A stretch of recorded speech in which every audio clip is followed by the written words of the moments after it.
about the challenges, come up with the technologies, and push the bounds of the science. 4, 3. The more ways that we can send humans into space, the better it is for our country and for the planet. Ready to get to work. What an amazing view. From the International Space Station. Wow. Orbital go. Spaceflight is a beautiful symbol of humanity. America has launched. Reach for these lofty goals, work hard, and look what you can accomplish. Hello, everyone, and thanks for joining our ongoing coverage of the NASA SpaceX Crew 12 mission.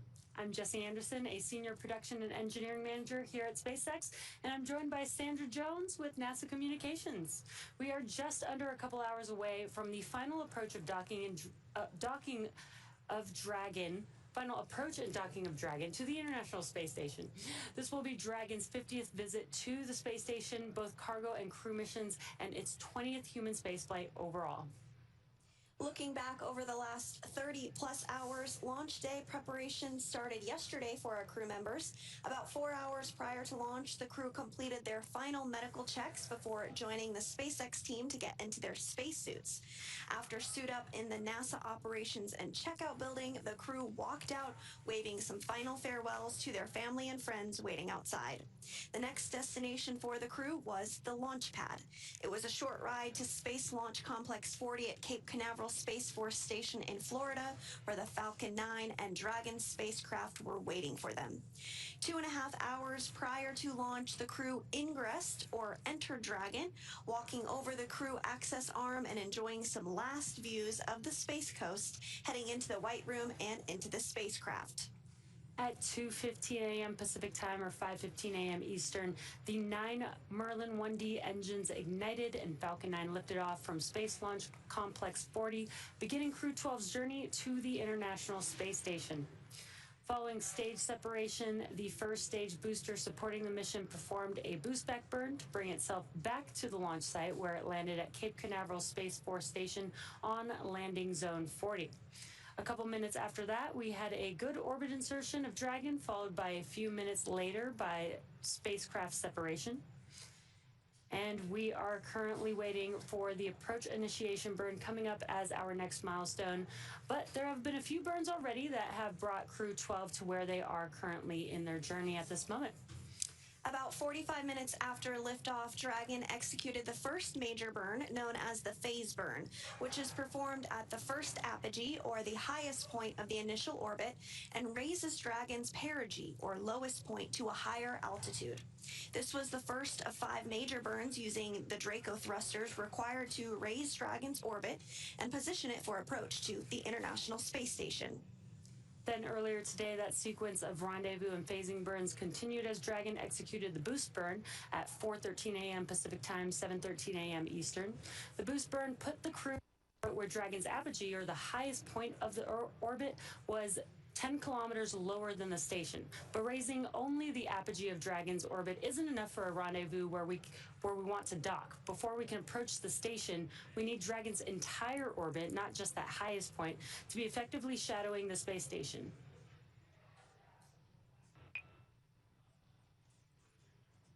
Have you routed for your car? Houston, Dragon on the big loop. How do you read? Dragon, this is Houston. Good day. Hope you guys are well. Have you loud and clear. Have you the same? Houston, Dragon on the big loop. How do you hear? It is great to hear your voice. I hear you loud and clear, and I see you from the cupola.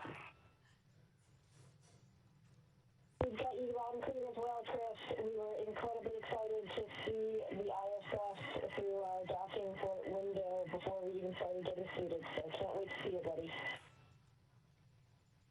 You too. Really looking forward to seeing you guys here.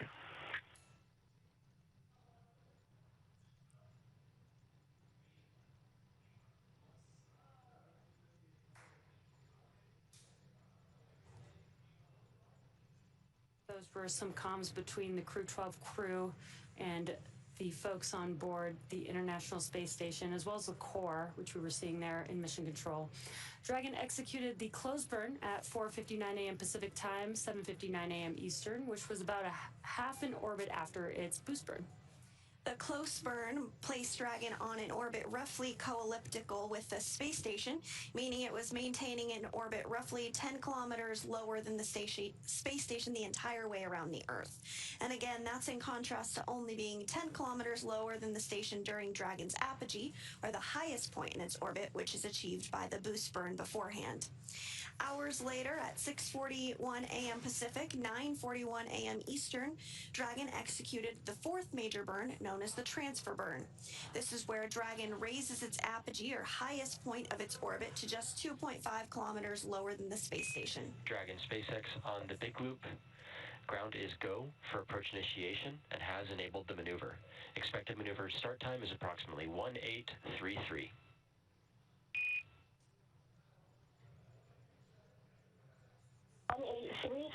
For AI.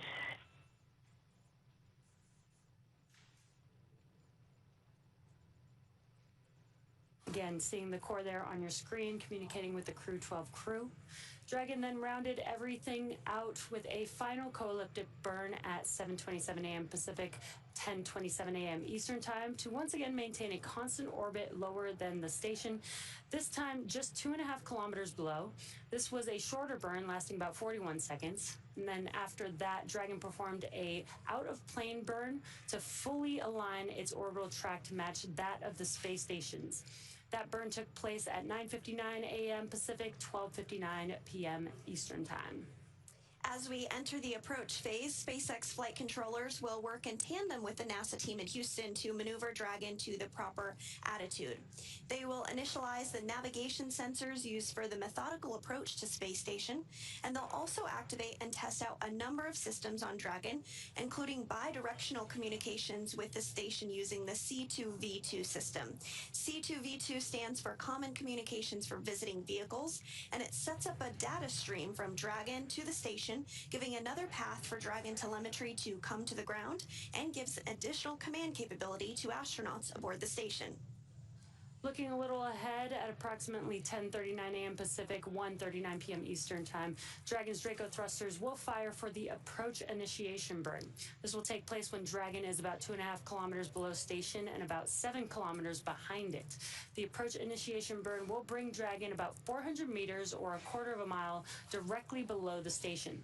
A small approach initiation mid-course burn is planned for about 25 minutes later. These maneuvers will also move Dragon inside one of two checkpoints around the station that requires a set of go-no-go poles with the different control teams. First checkpoint is called the approach ellipsoid, or as you might hear it called, the AE. The approach ellipsoid is an imaginary shape measuring 4 by 2 by 2 kilometers, and it's essentially a large three-dimensional oval. Before controllers given Dragon permission to move inside the approach ellipsoid, the spacecraft will be on what is known a 24-hour safe trajectory. This means that if Dragon lost all control to its thrusters, it would be at least 24 hours before its trajectory would move inside that approach ellipsoid. Once Dragon arrives at 400 meters below station, it will be at what is known as waypoint 0, and that will be the first checkpoint during our approach. The spacecraft can hold here at 400 meters, but if all of its systems check out, Dragon can continue its approach to waypoint 1. Dragon's move from waypoint 0 to waypoint 1 will swing it up and over top of the station, arriving at a distance of approximately 220 meters. At this point, it will be on what we call the docking axis, which essentially means it is directly in front of the space-facing docking port on the space station's Harmony module. Just before arriving at waypoint 0, SpaceX Dragon on Dragon ground. We're in 4.010, reporting successful intercom checks in step 5.2. SpaceX copies. Good intercom checks. That's complete with 5.2. And those communications up to NASA astronaut Chris Williams, who is going to be prime for docking today. We are targeting an approach initiation burn at 10:33 a.m. Pacific, so now just about 9 minutes from now. But before that, crew has to arrive at waypoint 0, and before they arrive at waypoint 0, the NASA and SpaceX teams will conduct a go, no-go poll for Dragon to move inside the keep-out sphere, which is another checkpoint that consists of an imaginary sphere around station with a radius of 200 meters. Flight controllers use this to monitor all arriving and departing vehicles, and this is another chance to confirm all of the guidance, navigation, and control systems are working correctly on Dragon before moving closer to station. It carries a similar...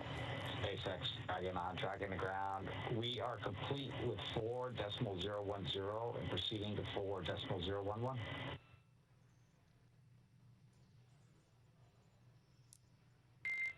SpaceX copies 4.010 is complete. You are go to open 4.011 and hold in 1.1. We will follow up on this procedure after approach initiation.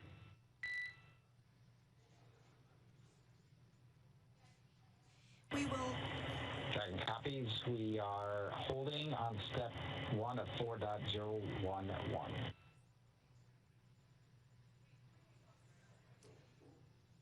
We will continue to hear communications from the ground up to the crew on space station, as well inside Dragon, Freedom, leading up to their docking as well as after. So we will pause when we hear those communications and relay what we're hearing on the loops to you all. But just jumping back into today's operations, a similar requirement is required on the orbital trajectory that if Dragon were to somehow lose control of all of its thrusters, and it and the space station would both be safe for 4 orbits, or about 6 hours, rather than that 24 hours required to enter the approach ellipsoid. And once Dragon has approval to move inside the keep-out sphere, it will move from waypoint 1 in toward waypoint 2, which is just 20 meters away from station. Once Dragon is only 20 meters away at waypoint 2, the spacecraft focuses on aligning its docking system with the International Docking Adapter. Now we may hear the call-out CHOP, which stands for Crew Hands Off Point. This happens a little less than 30 seconds before docking, when Dragon is just a few meters from the docking port. At this point, any aborts will have to be done automatically by Dragon. And the grand arrival, when our crew arrives at the space station, Dragon will fly in and make contact with the IDA, or the International Docking Adapter, giving us what we call a soft capture. The soft capture ring then retracts until sensors indicate it's time for 12 hooks to drive in place to give us a hard capture and firmly secure Dragon to its new home on the space station. Once hard capture is confirmed, the space station crew, namely NASA astronaut Chris Williams, will manually pressurize the vestibule, or the area between the Dragon hatch and the space station hatch. Meanwhile, umbilicals that provide power, audio, and data connections from the station to Dragon are put in place. Then it's time for leak checks and hatch opening, which is currently timelined to come a little more than 2 hours following docking. Now, we did hear some communications back and forth on what is referred to as the big loop.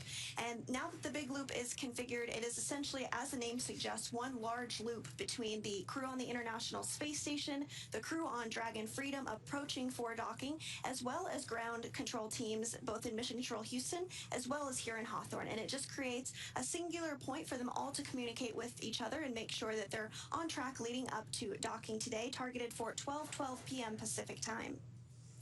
And we are a little bit ahead of schedule, so that approach initiation burn is actually coming up in just less than 5 minutes at 10:33 a.m. Pacific time.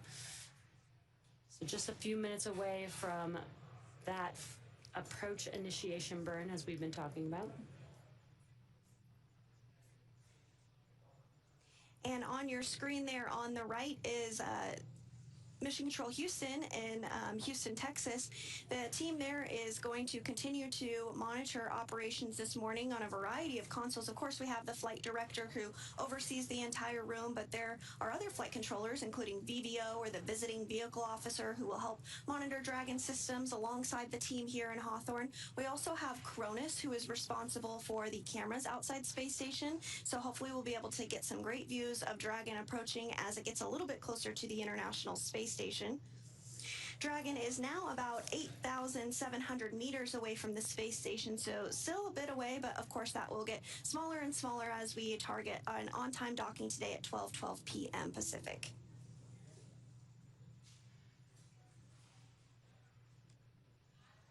And the Crew 12 crew has been coasting along in Dragon for about 32 hours or so now.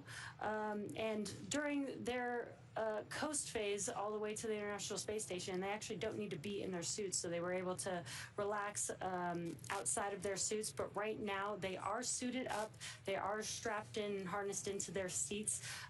They do need to wear their suits for the docking portion of their flight, and this is just to make sure that they have the protection of the suits in the off-nominal case of a cabin depressurization.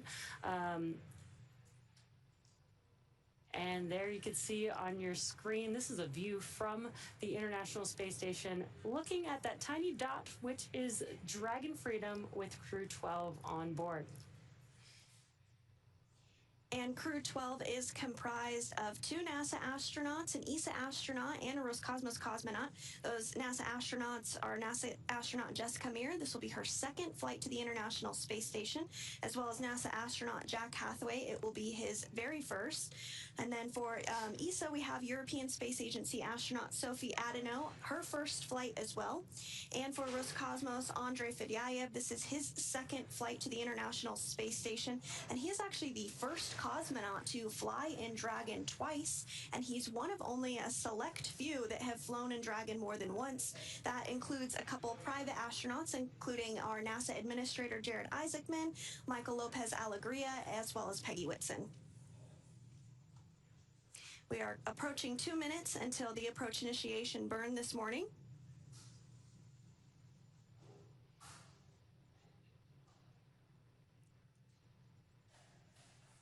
And on the bottom of your screen, you can now see some graphics there. On your left-hand side should show the thrusters on Dragon, and that approach initiation burn is coming up.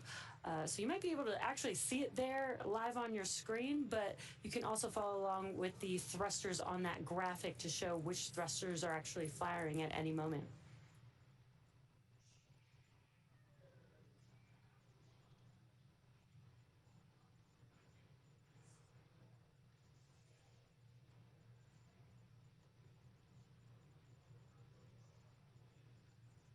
Standing by for approach initiation burn, now 1 minute out.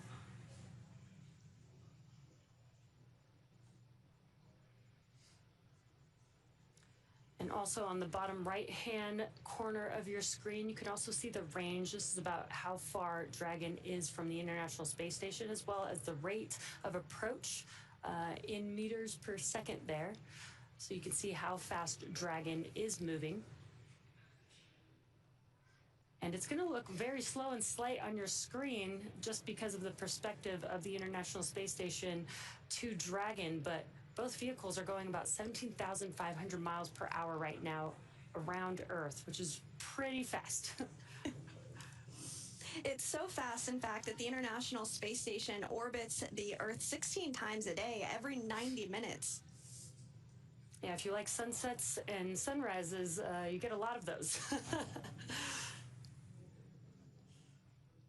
We are standing by for AI start.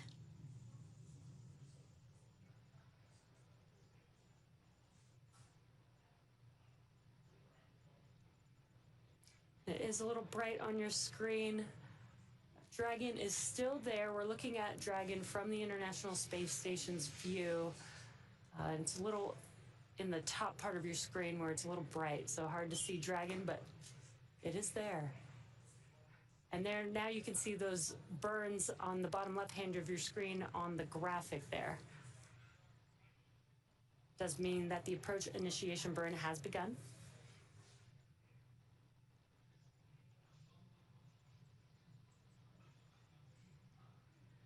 There you can see Dragon in the middle of your screen, just a little bit better. As well as some great views of Earth. The International Space Station and Dragon are currently flying over the South Atlantic.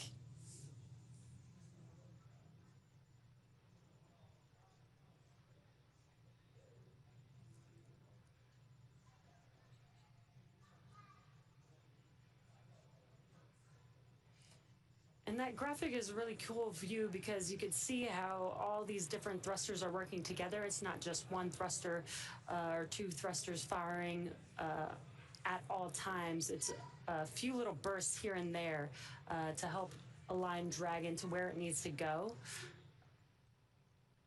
as it's approaching the International Space Station and getting ready to approach and then align with the docking adapter eventually. That's right. This burn will help swing Dragon up until about 400 meters above the International Space Station. Freedom is going to be docking to the Zenith port of Harmony this morning. Dragon SpaceX on the big loop. Approach initiation maneuver complete. Nominal.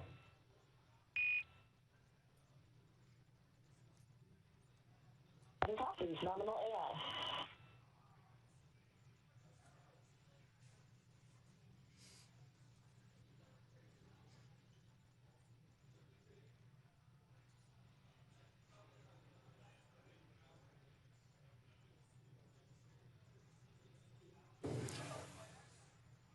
And again, as Sandra mentioned, the Dragon spacecraft is swinging itself up and over the International Space Station. It's going to be a very slow approach, but you can see the difference in the view that we have of Dragon.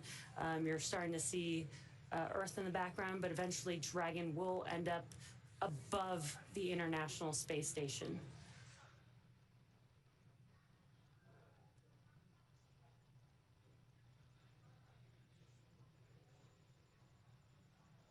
So we did have confirmation that the AI burn wrapped up and completed as expected. So good news, that's another milestone as we approach docking targeted for 12:12 p.m. Pacific time.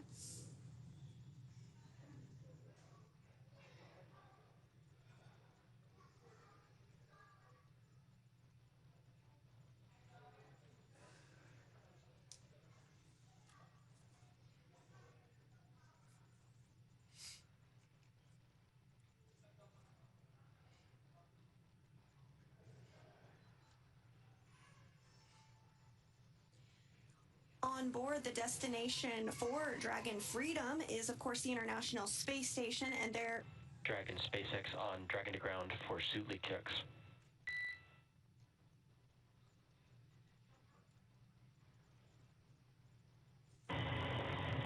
SpaceX Dragon, go.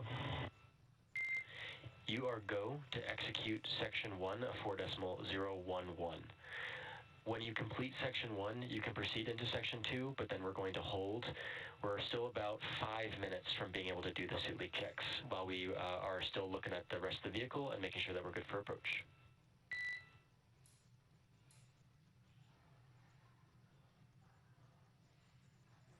Dragon copies, we got to go for section 1, and we'll hold in section 2 while you guys finish up for about 5 minutes.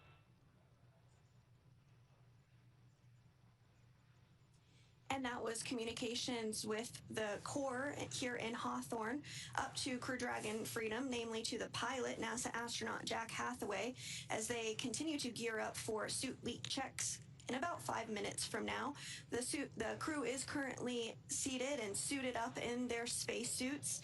They will remain suited up all the way through this approach phase, as well as through docking, as well to the International Space Station. And on board the International Space Station, there are currently 3 astronauts and cosmonauts. As part of Expedition 74, they are living and working and conducting groundbreaking science and research. Now, last month we did have the return of Crew 11 back to Earth. But following Crew 12's arrival, the space station will have a total of 7 crew members on board and what we consider a standard crew complement. And Crew 12 has been working in indirect handover with the Crew 11 crew on the ground and getting up to speed as much as possible ahead of their arrival to the space station. This includes training on emergency procedures and the ins and outs of space station, but once they actually arrive on board, they will go through a more direct handover and training with NASA astronaut Chris Williams, who has been on the space station since November. These handovers between crews allow for continuity of the activities and helps to ensure a continuous U.S. presence on the space station, which we recently celebrated a major milestone of 25 years of continuous presence aboard the International Space station. So what that means is if you are younger than 25 years old, you have never known a moment in your life where there have not been humans living off the planet, which is an incredible feat.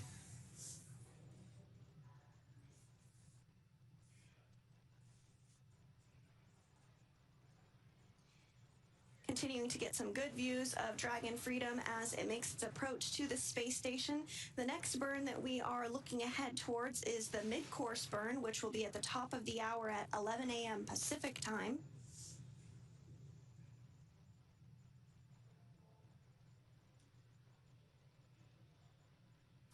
And this mid-course burn is more of a fine-tuning burn to ensure that the trajectory of Dragon is right on line ahead of docking.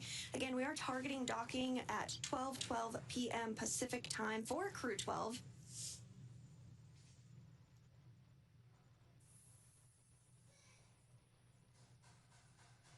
Dragon SpaceX for 4.011.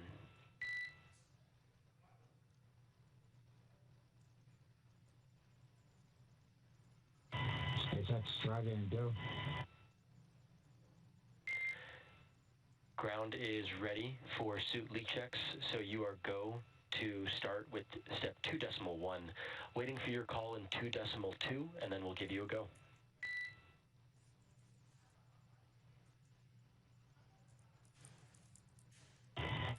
Dragon copies, we'll get into 2.1 and give you a call in 2.2.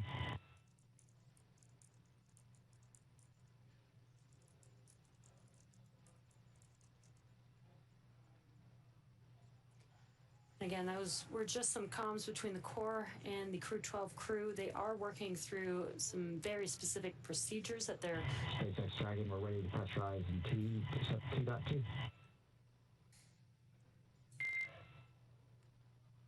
SpaceX copies, you are go for commanding in 2.3. Initiate suit leak check.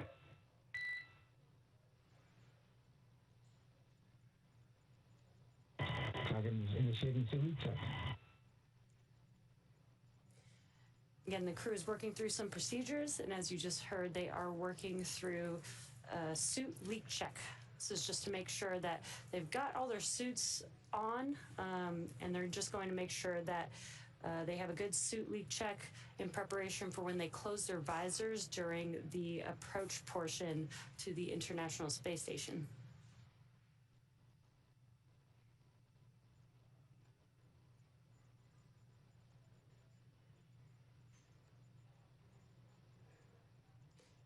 We are continuing to get some pretty cool views from the International Space Station looking at Dragon.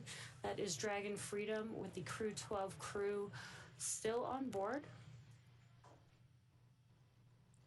And as Dragon approaches, we will get a clearer and sharper image of Dragon Freedom, but you are starting to be able to make out the nose cone, which is open and has remained open since shortly after launch. And this helps to expose all the guidance. Dragon SpaceX, looks like we're low on suit 3. Can we go ahead and halt the suit leak check and we'll try again?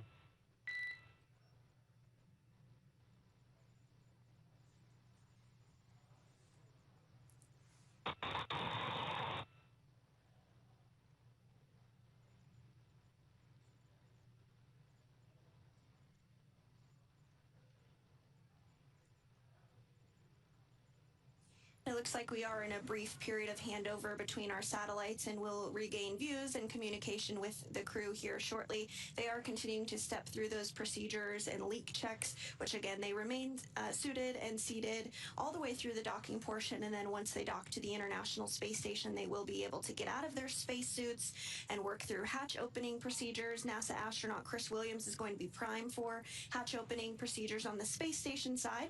And then following that, the crew will be able to float on board the International Space Station for... Dragon SpaceX, for awareness, we're about to come up on a TDRS handover on Dragon to ground.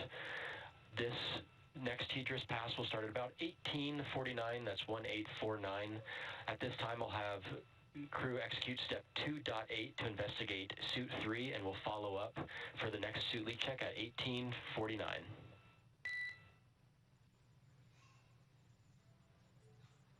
All right, Dragon copy. You want us to execute the troubleshoot steps now, and we'll do another leak check after the TDRS pass at 1849. Good readback. Talk to you then.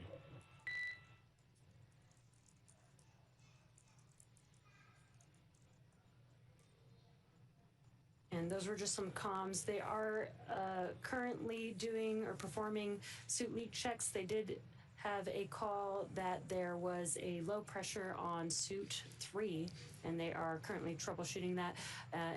In about 5 minutes or so, we should hear they should be trying that suit leak check again, and we should be hearing those comms again for that procedure. That's right. And while we wait for our next milestone, let's take a moment to meet our crew.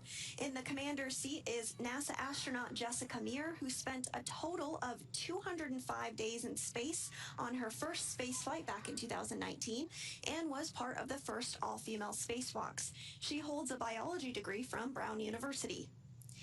Next to Meir is pilot Jack Hathaway, who's making his first flight to space.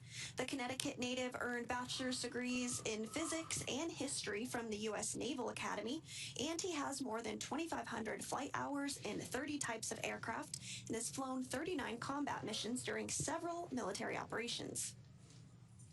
Serving as a mission specialist is Sophie Adenot, representing the European Space Agency, or ESA. The French native studied engineering and specialized in spacecraft and aircraft flight dynamics during undergraduate work in France and received her master's degree from MIT. This will also be her first trip to space. Rounding out this crew is Roscosmos cosmonaut and mission specialist Andrey Fedyaev. As a major in the Russian Air Force, he's logged more than 500 hours in Russian aircraft. Back in 2023, he launched as a mission specialist as part of Crew 6, where he spent nearly 186 days aboard the International Space Station. And that's a look at the crew that is currently aboard Crew Dragon Freedom as they look ahead towards docking at 12 p.m. Pacific time this afternoon. The crew did launch on Friday the 13th, just yesterday, and they did launch at 5:15 a.m. Eastern, 2:15 here in Pacific time. It was a beautiful launch from Space Launch Complex 40 in Florida.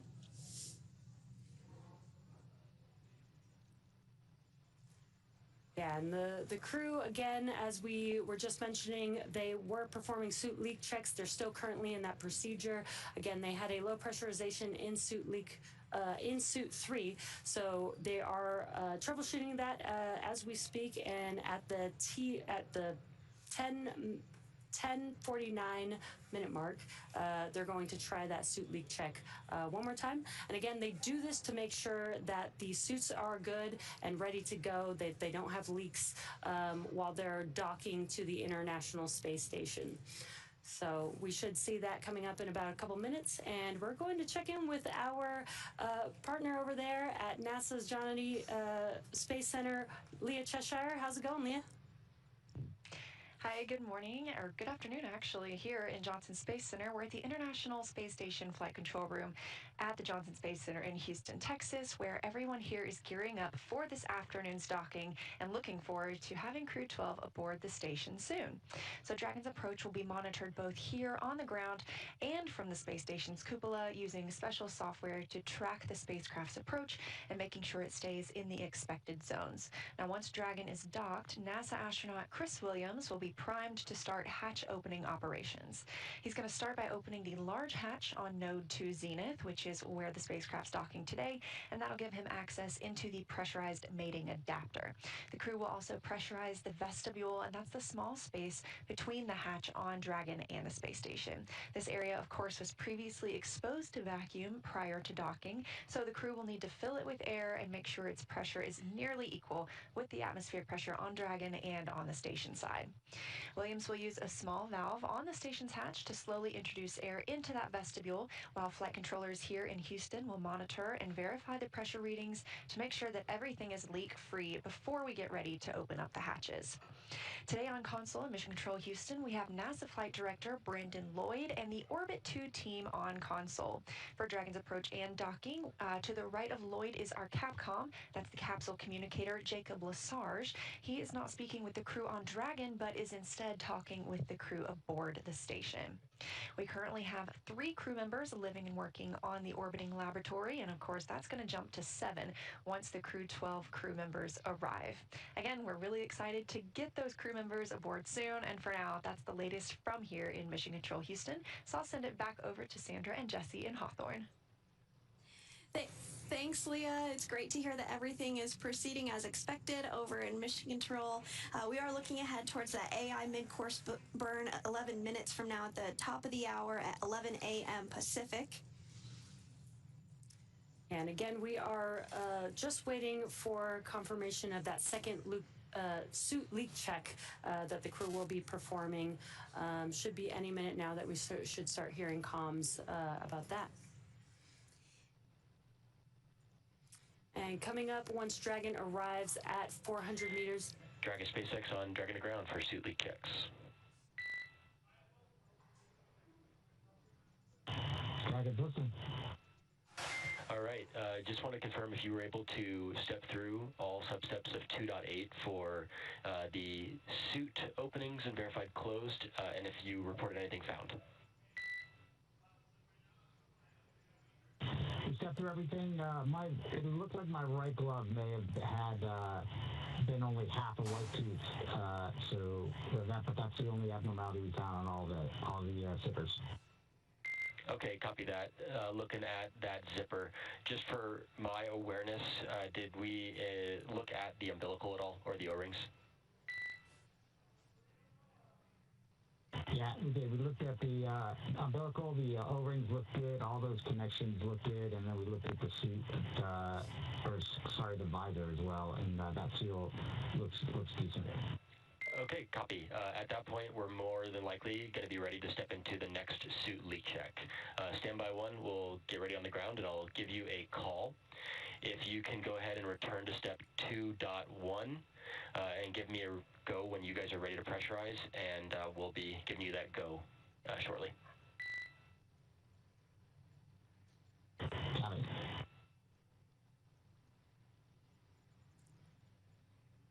And then we heard the comms that they have been checking anything with the suit where there is a seal on the suit. So they sound. SpaceX Dragon, we're ready to pressurize for suit leak check in 2.2. All right, SpaceX copies on Dragon to ground. You are go for commanding. Initiate suit leak check. Dragon. And they are reperforming that suit leak check on pilot Jack Hathaway's suit. They did check the umbilicals, the O-rings, which are seals that help keep everything nice and tight and prevents leaks. Sounds like everything has checked out well so far. Potentially the glove zipper may have just not been closed all the way. So they're reperforming that suit leak check to see if we can get a good pressurization on Jack Hathaway's suit. And coming up here shortly, once Dragon arrives at 400 meters below space station, it will be at what is known as waypoint 0, and that will be the first checkpoint during our approach. The spacecraft can hold here at 400 meters, but if all of its systems check out, Dragon can continue its approach to waypoint 1.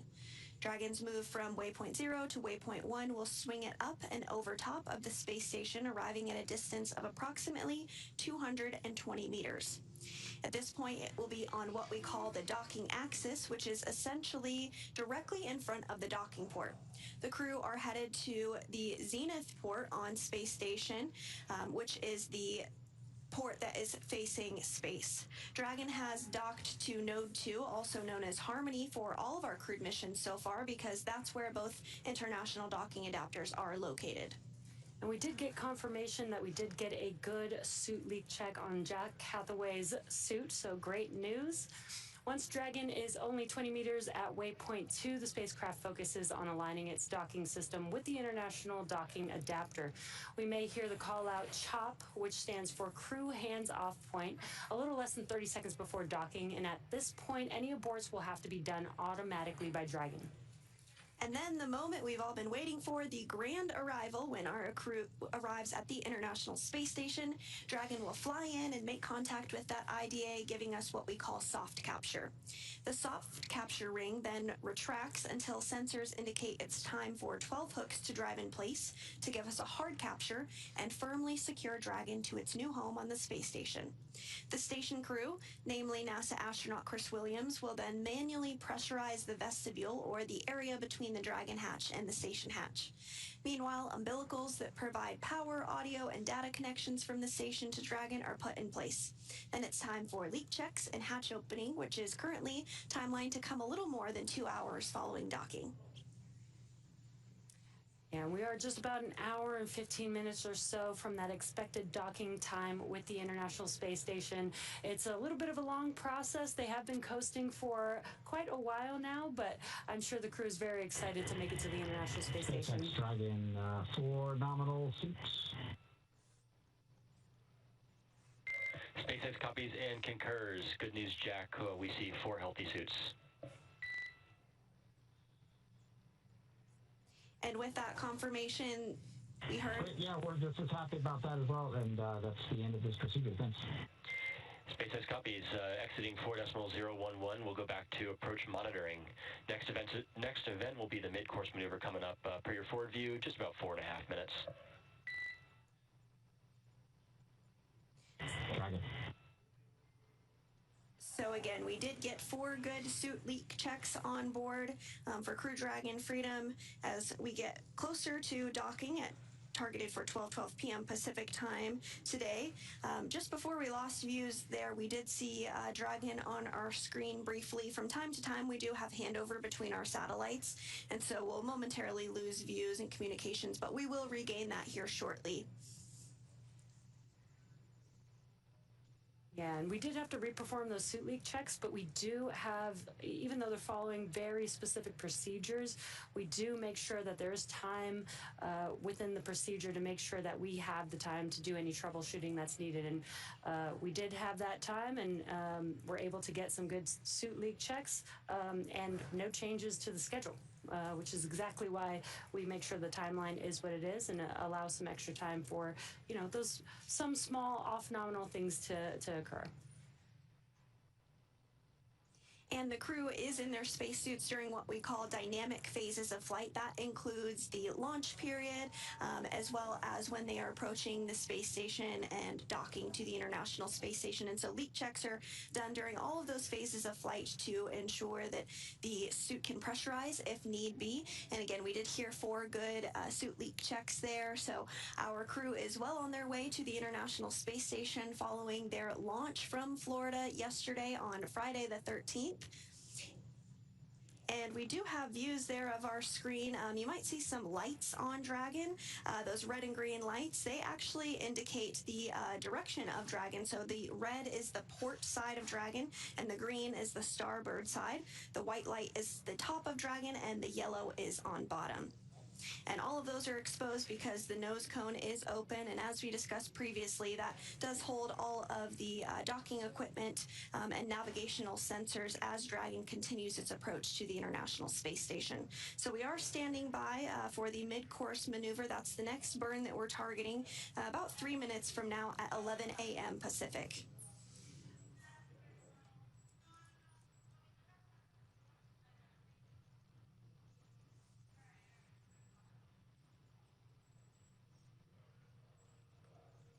And we have been talking about those spacesuits and the leak checks that just were completed.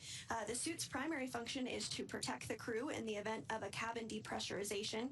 If that were to occur, the suit would inflate to provide a habitat, environment that the crew can live and work in long enough for the crew to return home. The flame-resistant materials on the outer layer also protect the crew in the event of a fire. The spacesuits are a custom-tailored single-piece suit, and this means that the helmet, gloves, and boots all remain attached. The helmet is made from 3D printed nylon and has a visor that pivots open, and the quick disconnect, or QD, on the right thigh mates to an umbilical on the seat. This provides air for ventilation, oxygen, nitrox for pressurization, and allows for the electronics to be connected all from a single location on the suit. A tubing network inside the suit delivers air to the neck and limbs to keep the crew cool while wearing the suit. The suit's communication system consists of helmet-mounted microphones and in-ear speakers, and it takes less than 15 minutes to put on the suit. This new IVA suit design debuted during the Crew 11 mission, and it was worn by NASA astronaut Mike Fink. And there we have in cabin views of our crew in their spacesuits in the new IVA suit, which is designed to incorporate changes developed for the Polaris Dawn mission, which had a extravehicular activity or spacewalk. This new IVA suit design removes the inseam zipper in favor of the EVA suit's spiral zipper design in the suit's torso, which allows the suit to split into an upper and lower half and makes donning and doffing or taking off and putting on the spacesuit easier for the crew. The new IVA suit brings all the soft goods joints from the EVA suit into the IVA suit as well, improves the upper arm, elbow, and wrist mobility. So this new design will ultimately help SpaceX scale suit production and aid their ability to manufacture spacesuits in the numbers needed in their goal to make life planetary. So we are standing by for the AI mid-course burn. It is now in progress. Again, that mid-course burn is now underway, getting some views inside the spacecraft here. And Dragon is fully autonomous, so you do see those displays there right in front of them. But as you can tell, they're not doing too much because all they're doing is monitoring. They can see what Dragon is doing as they're approaching the International Space Station. But Dragon is flying them autonomously and performing these maneuvers on its own. Again, we are waiting for that mid-course maneuver burn to begin.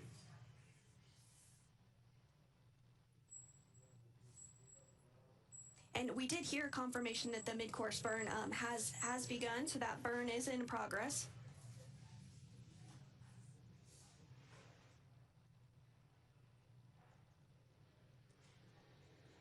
And again, you can see on your screen, this is a view from the International Space Station looking at Dragon. As you saw earlier, just about 10 or 15 minutes ago, you could see Earth in the background, but now Dragon, as we've been mentioning, is swinging up and over the International Space Station, and that's why you see only space in the background of that view. So this is a view inside of Dragon Freedom's cabin. Dragon SpaceX on the big loop. Mid-course maneuver complete. Trajectory converged on waypoint 0.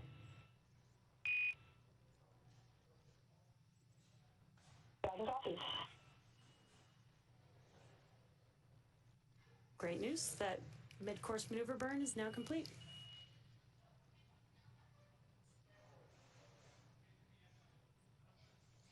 And so we are just an hour and some change away from docking. Again, we're targeting 12 p.m. Pacific time for today's docking to the Zenith port of the International Space Station. We are getting views back inside Dragon Freedom. On the left of your screen there is the commander of Freedom. That is NASA astronaut Jessica Meir. This is her second space flight. And to her right is NASA astronaut Jack Hathaway. He's the pilot of Dragon today, and this is his very first flight in space. You can't see them on your screen there, but to the left of Jessica is ESA, or European Space Agency astronaut Sophie Adenot, and then to the right is Roscosmos cosmonaut Andrey Fedyaev. This is his second flight to the International Space Station, and we mentioned it before, but he's the first cosmonaut to fly inside Dragon twice. And we got to get them some frequent flyer passes. Yes. He joins the club of a few others that have flown in Dragon more than once. That includes NASA Administrator Jared Isaacman, Michael Lopez Alegria, and Peggy Whitson.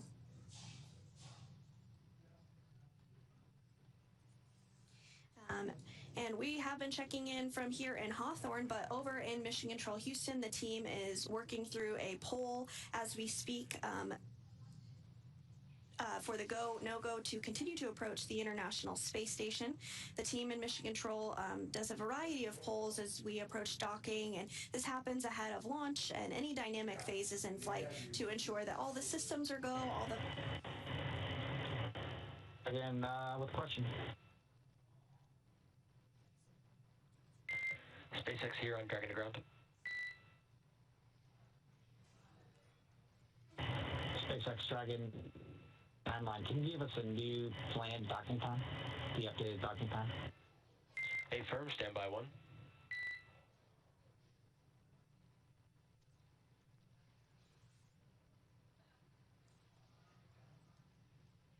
And so the ground is going to take a look at if the docking time has adjusted at all following the burns that we have been covering this morning. That happens as the trajectory gets aligned ahead of docking. We were targeting a 12 p.m. Pacific time docking, but we'll stand by to hear if that has changed and been adjusted based off of the burn that was just completed.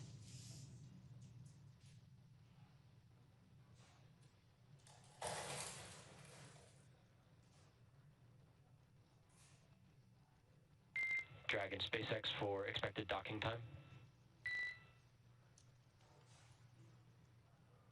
Ready to copy.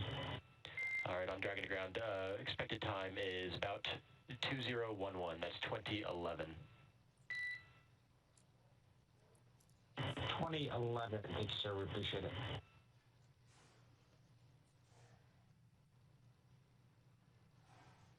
And with that call out, we do have an updated targeted docking time. It is now 12:11 p.m. Pacific for Dragon Freedom to arrive to the Zenith port, the International Space Station, and complete its docking. Again, we're targeting 12:11 p.m. Pacific time for docking.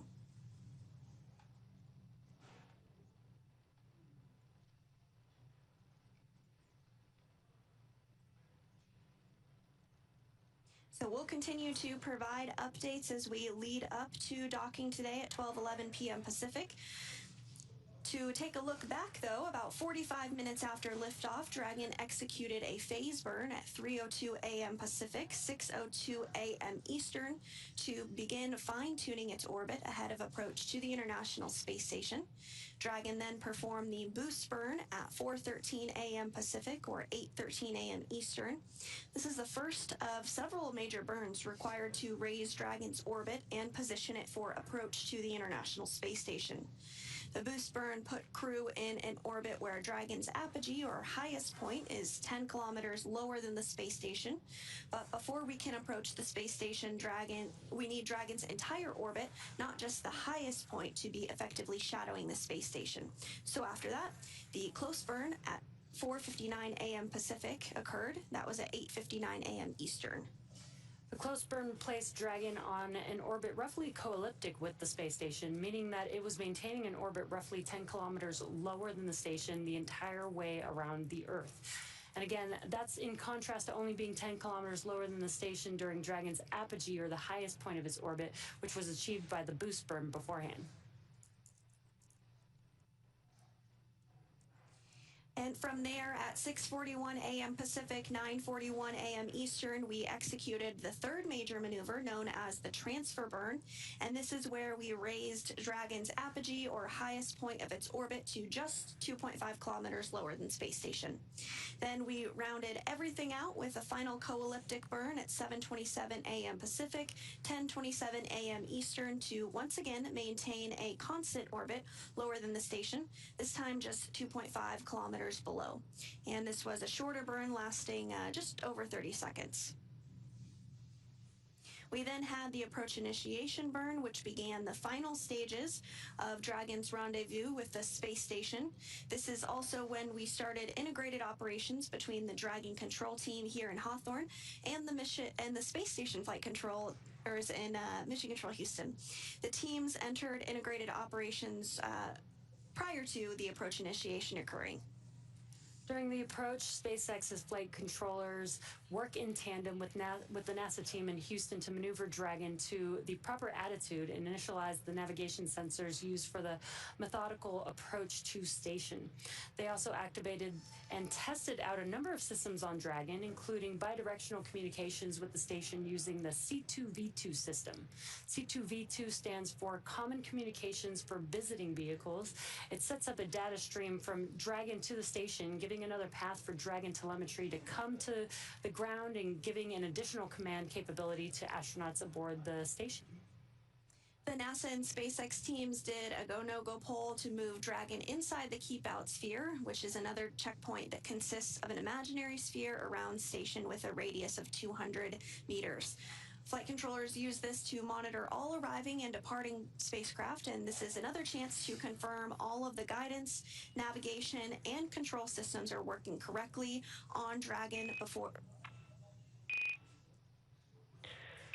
Dragon SpaceX on the big loop. Ground is go for approach 0 and will be enabling the maneuver shortly. Expected approach 0 start at 1921 Zulu. That's 1921 Zulu. Reminder that Dragon will nominally continue approach through waypoint 1 towards waypoint 2.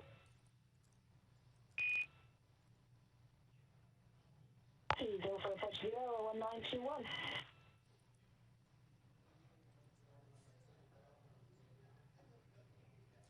And with that poll now wrapped up, we are go for approach to waypoint 0. This poll is another chance to confirm all the guidance, navigation, and control systems are working correctly on Dragon before moving closer to station. And it carries a similar requirement on the orbital trajectory that if Dragon were to somehow lose control of its thrusters, it and the space station would be safe for 4 orbits, or about 6 hours, rather than the 24 hours required to enter the approach ellipsoid. Once Dragon arrives at 400 meters below station, it will be at what is known as waypoint 0 and will be the first checkpoint during our approach. The vehicle can hold here at 400 meters, but if all systems check out, which we heard that we may pass through straight through and continue to approach waypoint 1. Dragon's move from waypoint 0 to waypoint 1 will swing it up and out on top of the space station, arriving at a distance of approximately 220 meters. At this point, it will be on what we call the docking axis, which essentially means it is directly in front of the docking port. The crew are headed to the zenith or space-facing port on Station 2.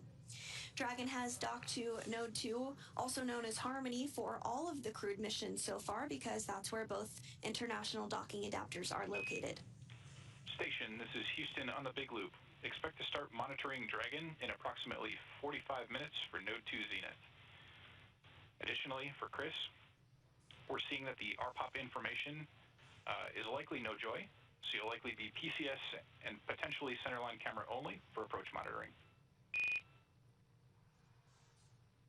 Station copies all. Begin monitoring in 45 minutes, and I see the same on the RPOP display, and copy centerline approach camera and PCS only. Houston copies, that's a good readback. And those communications from the ground up to NASA astronaut Chris Williams, who is going to be monitoring today's docking and approach of Dragon Freedom. You heard some communications about the RPOP.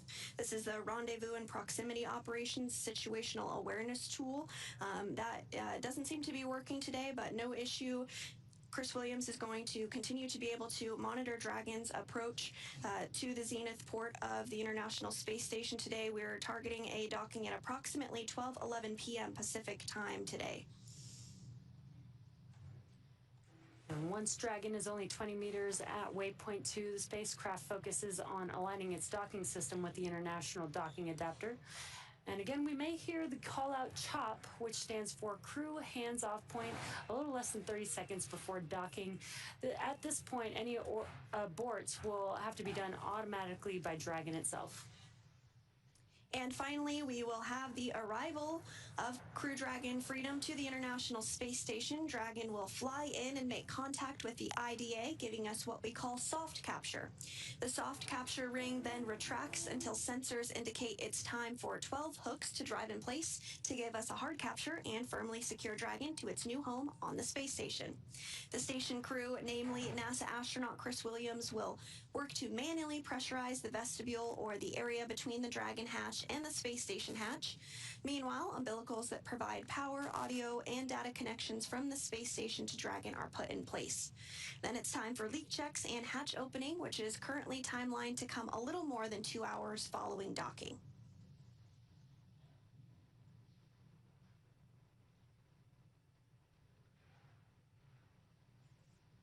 Again, you can see the graphic on your screen. Dragon approached from below the International Space Station and has now swung up and is pretty much above the International Space Station as we're getting closer and closer to docking, which is just under an hour from now. And a short time ago, we did execute the mid-course maneuver, which again is done about halfway from our starting point of approach initiation to waypoint 0.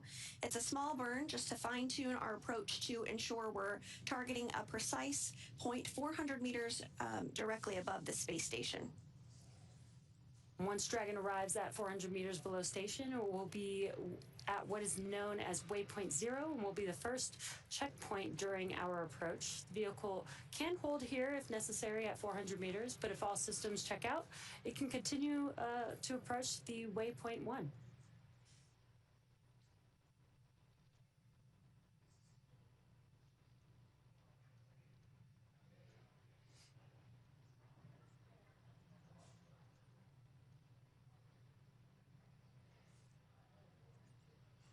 We're about 100 meters away from waypoint 0. And again, you're looking at a view from Dragon now, looking forward to the International Space Station.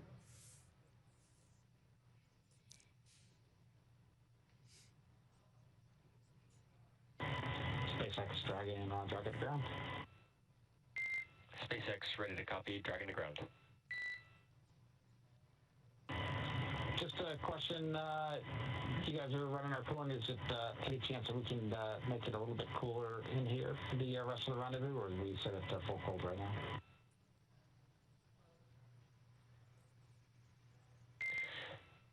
SpaceX copies. Right now we're already in full hex, so I think the current temperature we're going to proceed with through docking. How copy? We're after that. Thank you, sir.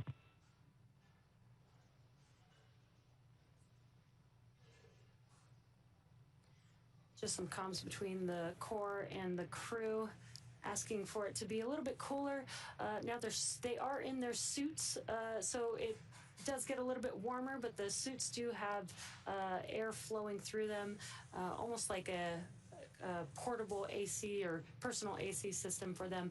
But it sounds like they're going to maintain the temperature in the cabin for the crew all the way through docking. But it sounds like the crew is okay with that. And on the bottom of your screen, you can see two key numbers. On the right-hand bottom corner, you'll see the range. That's the distance from Dragon to the space station. And the rate is how fast that distance is closing, so between Dragon and the International Space Station. As we get closer, that rate slows down and almost like easing into a parking spot in orbit. Dragon uses short bursts from its onboard Draco thrusters to fine-tune its movements. Now, when you see the small white bursts in the graphic on the bottom left-hand of your screen, that is the spacecraft precisely adjusting its position or speed as it approaches the station. Docking status refers to the physical connection between Dragon and the space station. And soft capture means the initial contact has been made and the docking ring has latched. Hard capture follows when a series of hooks and clamps fully secure the spacecraft to the station, and that's when we call the final docking to the International Space Station. And we are getting closer and closer to that docking to the International Space Station, expected at 12:11 p.m. Pacific time today. That's right. And when that happens, we actually have two astronauts that will be experiencing the International Space Station for their very first time. That is NASA astronaut Jack Hathaway, who is the pilot of Dragon Freedom, as well as ESA European Space Agency astronaut Sophie Adenot. I'm so excited to see them on board for the very first time. They have been experiencing microgravity for the past 30 hours, a little over that, but once they're on space station, they'll really be able to spread out and get acquainted with their home for the next several months. Yeah, we do have a diverse crew, so we have two people with some experience in space, probably helping out the space rookies on board, which is pretty cool. And again, we mentioned that Commander Jessica Meir, this is her second flight, but first flight on Dragon. And then our mission specialist, Andrey Fedyaev, it's actually his second flight on Dragon itself. He actually flew on Crew 6 previously, which is pretty cool. That is, it seems like just yesterday. Time flies when you're having fun. Yes. And so once they do dock, NASA astronaut Chris Williams, as we've been mentioning, is going to be primed for those hatch operations, as well as monitoring Dragon as it comes in for its approach. We're now less than an hour away from our approximate docking time today at 12:11 p.m. Pacific. But he'll be monitoring from the space station's cupola, also known as the window to the world.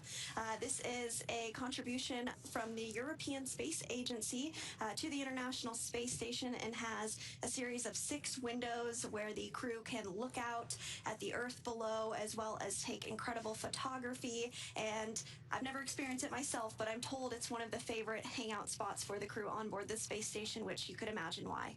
Yeah, I think that's where I'd be hanging out if I was on the International Space Station. I believe it's also the 16th year for having that cupola on board the International Space Station as well. That's right. It's actually a year of anniversaries. This is the 15th year of the Commercial Crew program since its startup, so congratulations to them on that. And then just recently, back in November of last year, the International Space Station completed a massive major milestone with 25 years of continuous human presence on board the space station. Yeah, that's pretty incredible to have humans in space for that long, and it's so cool to be able to be a part of that.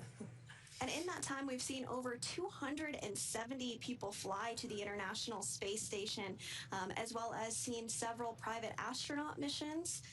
So it is great to see that more people are having the opportunity to experience space and go to the International Space Station. And what you're seeing on your screen is mission control here in Hawthorne, California at SpaceX. We are currently in between communications with the Dragon spacecraft. So once we do get some live views back, we will obviously share them as soon as we can. But so far, the Crew 12 crew is on Dragon Freedom. They are healthy and getting ready to approach the International Space Station. Again, docking is planned for 12:11 p.m. Pacific time today. Oh, perfect timing. Some live views there. And we are from the International Space Station looking at that bright dot in the top center of your screen. That is Dragon.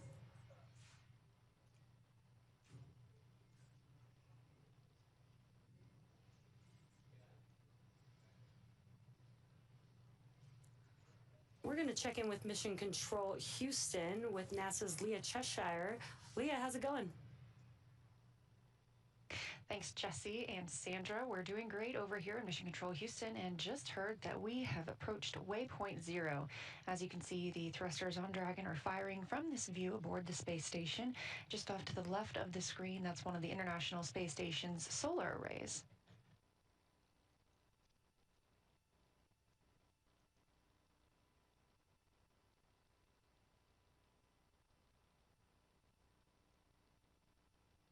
As you can see on the bottom of your screen, you can keep up with the distance of Dragon from the space station, now 384 meters away.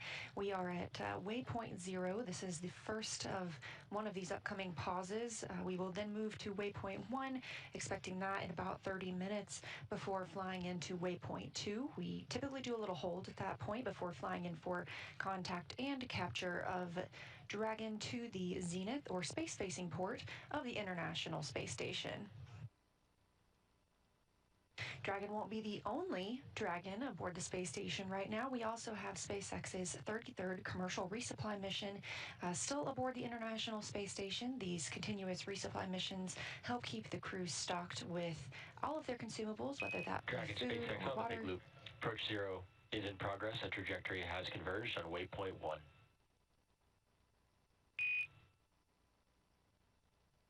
Copy.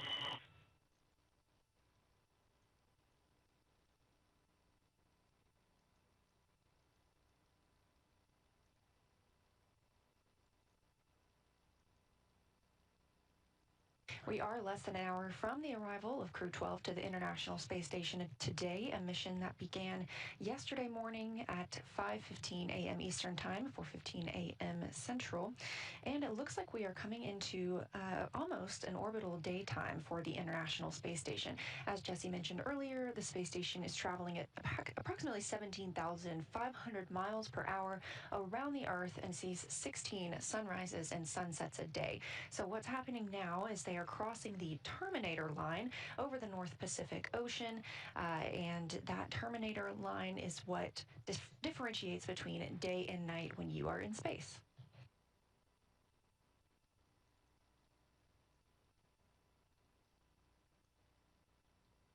Dragon is traveling equally as fast as the International Space Station, but also performing maneuvers very closely timed around the orbiting laboratory to keep its approach methodical, to keep it safe. We say slow and steady wins the race sometimes when it comes to two vehicles docking. Sandra also previously touched on this being the 25th year, which started last November, of human presence aboard the International Space Station. So just some fun facts about that time aboard. During that time, the International Space Station has traveled 4,361,970,010 miles around the Earth, and has had 1.5 million pounds of cargo delivered. That's, again, what keeps the space station going, with all of the consumables needed for the crew, as well as experiments that they've conducted aboard the space station. And of those experiments, we've seen over 4,000 research investigations conducted above the orbiting laboratory, making life better, not just in space and preparing us for future deep space missions to the moon and Mars, but also improving life for us here on Earth. Those 4,000 research investigations have been conducted by over 5,000 researchers from over 110 countries. And in that time, we've seen over 270 spacewalks with over 1,700 hours logged outside the orbiting laboratory. Now, this view coming to you from inside the Dragon capsule itself, you're looking over the shoulders of Commander Jessica Meir and pilot Jack Hathaway. This is Meir's second flight to the space station, which looks big and beautiful in your screen right now, that view coming from Dragon itself. And this is Jack Hathaway's first flight to the orbiting lab.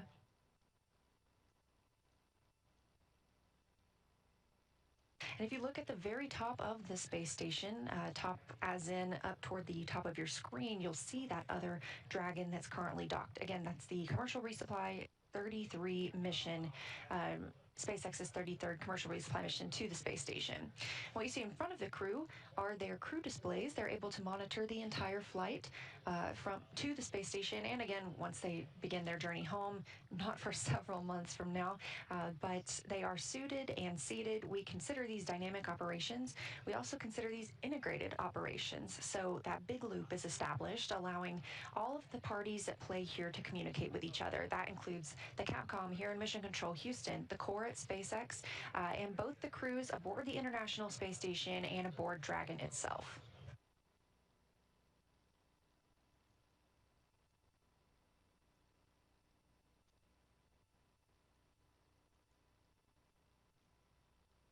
Integrated operations also begin when we enter the approach ellipsoid, which we already discussed happened really close to the top of this broadcast, and we will remain in these integrated operations until the crew begins their departure from the space station, again, not for several months from now.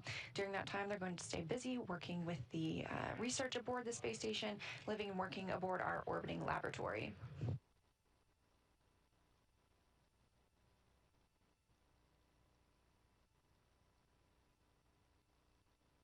Back to these crew displays, of course, we mentioned that the crew has the option to monitor the spacecraft as they fly to their intended destination.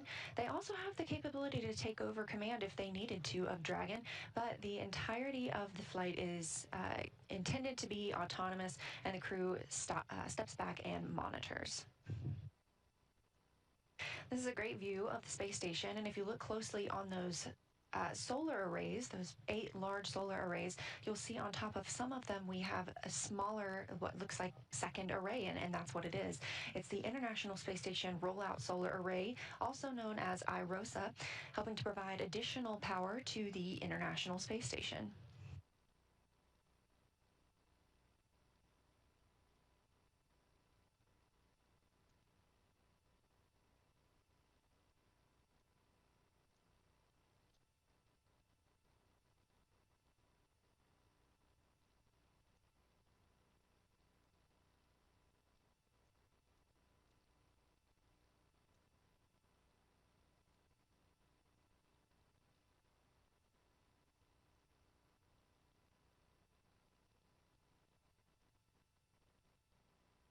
Again, this view coming from Dragon to the space station. Of course, both spacecraft can see each other now.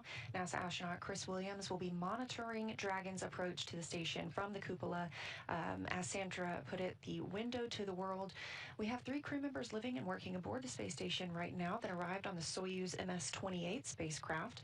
That includes Sergei Mikhaev, Sergei Kutsverchkov, both of Roscosmos, and as aforementioned, NASA astronaut Chris Williams. All 3 of those crew members are awake right now. This is an orbital, this is their wake time. The International Space Station uses GMT as their time zone. It's sort of a branch between Houston and Russia where we monitor the Russian segment. This view of Dragon from the space station, if you look to the right side of your screen, looking pretty small there, but they'll continue to get closer, flying over the North Pacific Ocean about 260 statute miles above Earth. And of course, as we have discussed, Dragon will be docking to the zenith or space-facing port on the Harmony module, so we will start to lose the views of Earth behind Dragon, and instead Dragon will be seeing Earth behind the space station.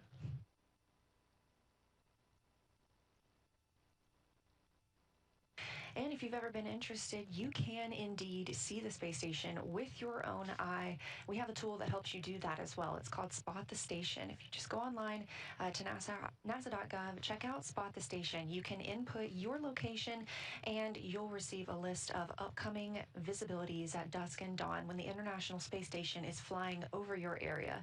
It's a pretty incredible thing to see, knowing that we will soon have 7 people living and working on it.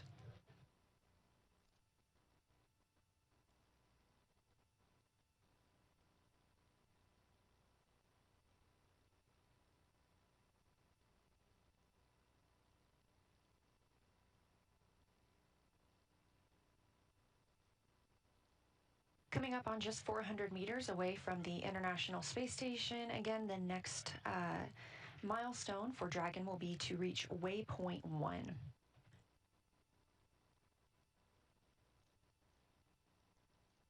Waypoint 1 is sometimes a pause location. However, we are expected to continue straight through to waypoint 2.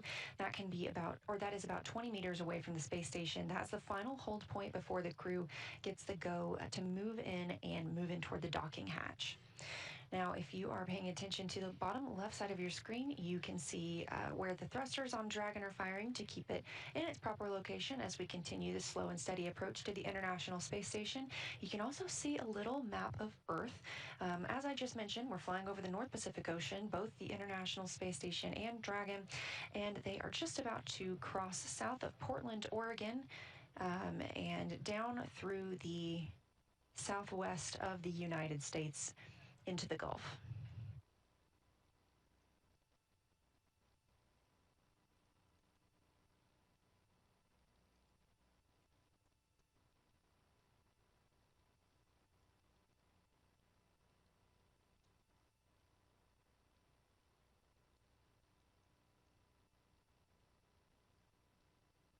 Teams here at Mission Control Houston are conducting their go, no-go poll to approach waypoint 1. These polls happen at all times of a major dynamic moment during the flight.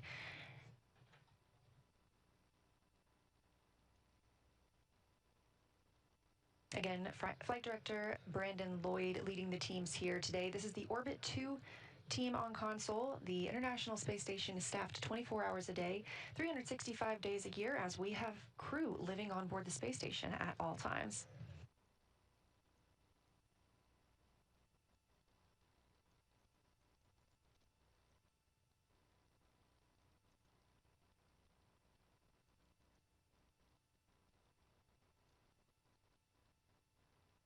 This beautiful view coming from the space station of Dragon as they both prepare to cross over the northwest of the United States of America.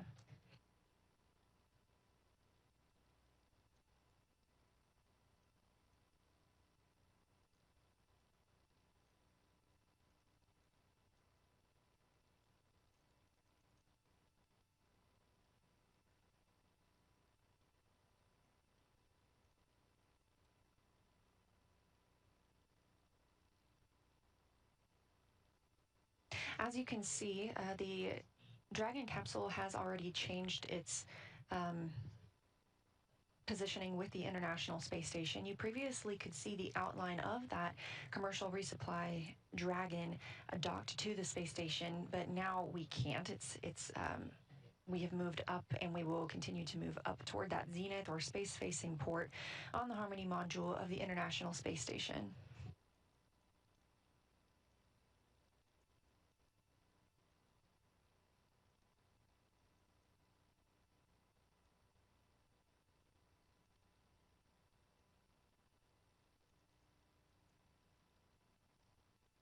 And as we mentioned, we do have 3 people living and working aboard the space station. So far today, they have completed their exercise. All crew members are required to exercise approximately 2 hours a day, every day while in space. Obviously, you're not using your bones or muscles as strongly as you would on the Earth during that time. And so these extended periods of exercise allow us to help keep the astronauts' bones strong while they are in a microgravity environment. Aside from their exercise, they've also enjoyed their midday meals. Chris Williams having just wrapped that up about 30 minutes ago, and the Roscosmos cosmonauts conducting some photo and video work inside the International Space Station. Chris Williams, NASA astronaut, will be primed to monitor Dragon's approach and then assist with the hatch opening operations. That includes pressurizing the vestibule, which is that small area between both the International Space Station and the Dragon hatch. Now, once the crew has docked today, we will, and once those hatches are open, we'll have a PAO event. That'll be their welcome ceremony. They'll get to discuss how it feels to be on the International Space Station, so we hope you'll stay tuned for that. After that welcome ceremony, we'll move into the International Space Station safety briefing. That's requiring participation from all crew members. That is the very first thing they do while on the space station. And then our new crew members will also get into some of the brief handover that'll take place tonight with the crew on the space station already. So again, we don't have any crew members coming home in the near future, but these handover types are to help the new crew get up to speed on what's been happening aboard the space station. Dragon to ground. SpaceX ready on Dragon to ground.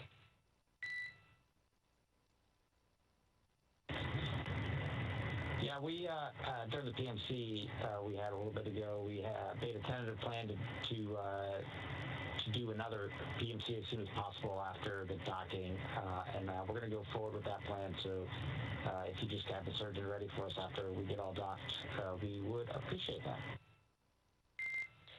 SpaceX copies, and yes, we are tracking that and we'll be ready to support. Thanks a lot. We appreciate it.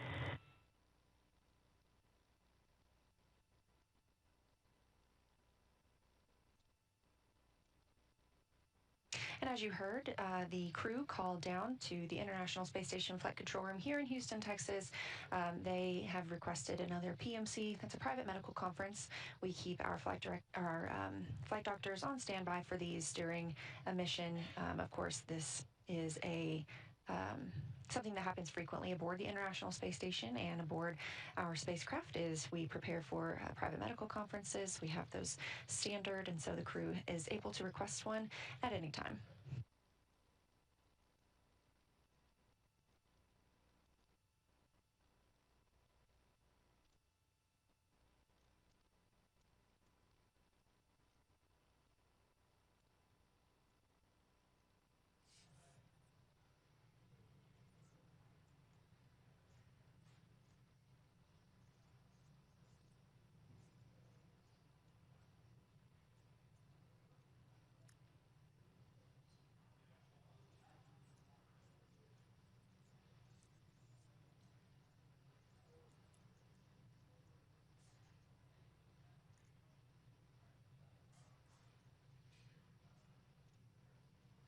We're continuing to monitor Dragon's approach to the International Space Station. Again, expecting that docking in approximately 33 minutes. That would be at about 12:11 p.m. Pacific time, which is where I'm going to toss it back to SpaceX in Hawthorne, California, and my colleagues Jesse and Sandra. How is it going over there? Thanks so much, Leah. It is going well here in Hawthorne. As you can see on the left of your screen there, that is the mission control team here in Hawthorne. And then thank you for giving us all the updates from there in the room on your right. That is Mission Control Houston. We're continuing to monitor approach. As you mentioned, we are targeting an approximate docking at 12:11 p.m. Pacific time today for Dragon Freedom to the zenith port of the International Space Station. At this point, they are continuing to close in on that docking point. They're now 449 meters away. And once they do dock to the International Space Station, they will join a variety of other spacecraft currently docked.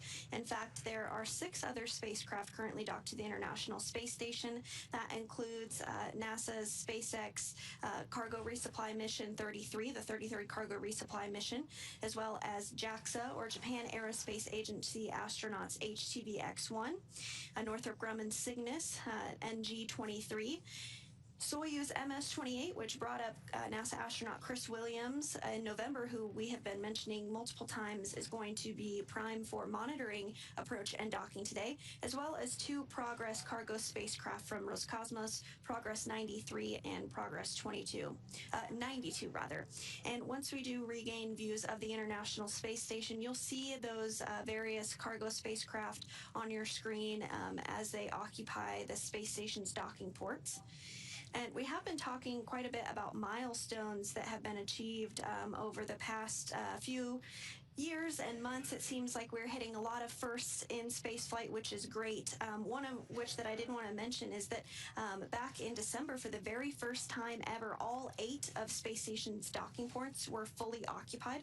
So for the first time ever, we did have 8 spacecraft on orbit.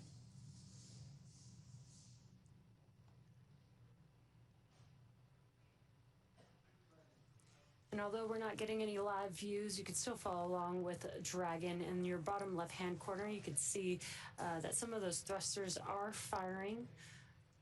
Again, the Dragon spacecraft is autonomous and is using those thrusters to ensure that Dragon is maneuvering slowly and steadily, as Leah mentioned earlier, to the space station. Each one of those little bursts help control the vehicle, orient it in the correct orientation as it's moving towards the locations that it needs to align with the International Space Station's docking adapter. And a view from inside of the Dragon cabin. On your left-hand screen is Commander Jessica Meir, and on your right is pilot Jack Hathaway.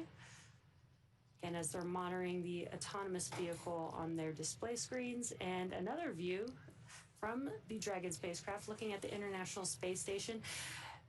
It looks bright here and maybe looks small from this view, but it's actually about the size of a football field, which is pretty large. They've got a lot of space out there in space.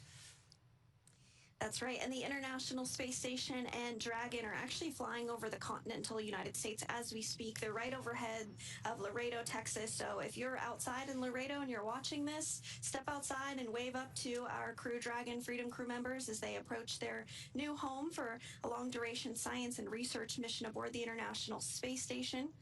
As part of some of the science that the crew will be working on during their expedition, they will be working on an IV fluid bag experiment, seeing if they can take IV fluid from the water processing system on board the International Space Station. And this is really critical as we venture out further into the solar system because, as you can imagine, water is quite heavy to launch, and you'll need IV bags for a variety of medical reasons on long-duration space flights. So if we're able to create these IV bags in the microgravity of space using recycled water, that's one less thing that we have to bring, and it creates the availability of crew members to utilize those if needed. So I'm excited to see how that science experiment goes, and you can follow along with all the science and research being done on board the International Space Station with our Space Station blog. We put out updates daily on what the crew is up to, the science and research investigations, as well as launch updates and everything to deal with the International Space Station. So check it out if you haven't already. It's a great resource. Yeah, it's a great reminder that the International Space Station is a laboratory, and this is where they perform all these different science experiments, and again, for many different reasons, but ultimately to make life better out in space, but also here on Earth.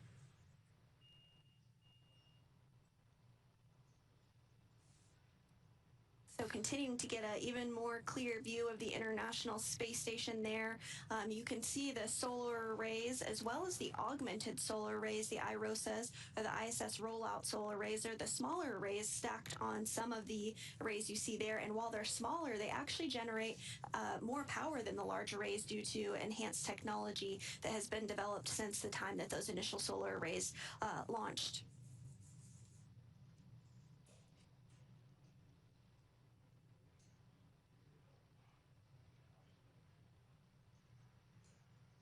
Again, in your bottom right-hand screen, you have the graphic for the range. Dragon is currently about 413 meters away from the International Space Station.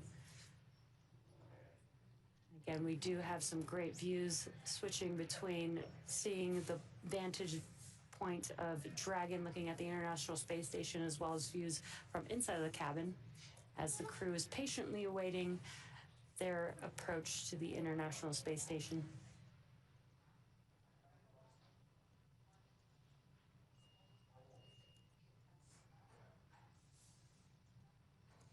And back inside of Dragon Freedom on your left, that is the commander, Jessica Meir. This is her second space flight, and to her right is NASA astronaut Jack Hathaway. This is his first flight to the International Space Station, and he's serving as the pilot today.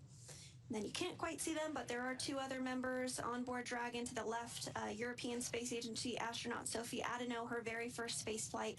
And to their right is Roscosmos cosmonaut Andrey Fedyaev. This is his second space flight.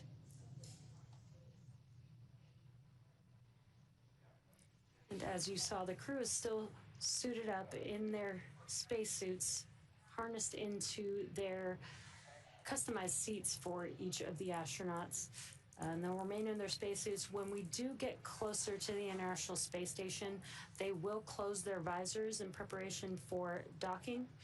And that's just in case of any depressurization during that process. It's just a safety precaution.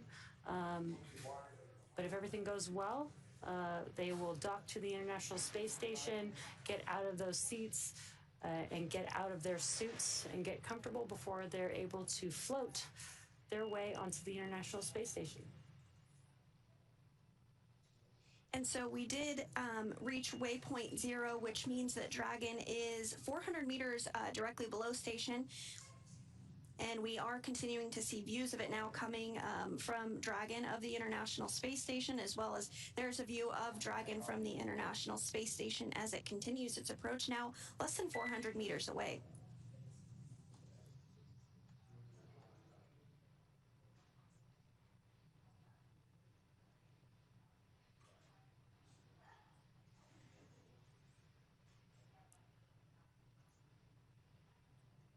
So the next month, it's SpaceX Dragon. We just want to confirm we expect, and when do we think we're going to get to go for suit docking?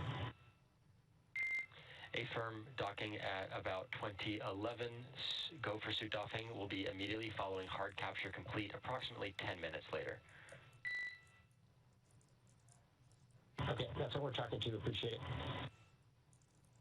All right, copy. And I think that's all of our questions. Copy. We are back on Dragon to ground.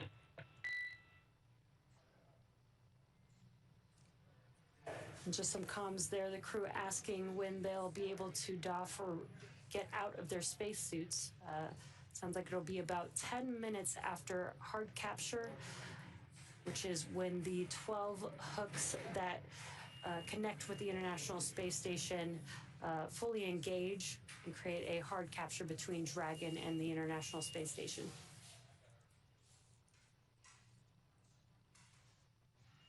And so on those tablets that you do see on your screen there, the crew is looking at procedures ahead of the upcoming docking targeted for an approximate time of 12:11 p.m. Pacific time today. And so they're reviewing those procedures as they near that, making sure that everything is fresh in their mind.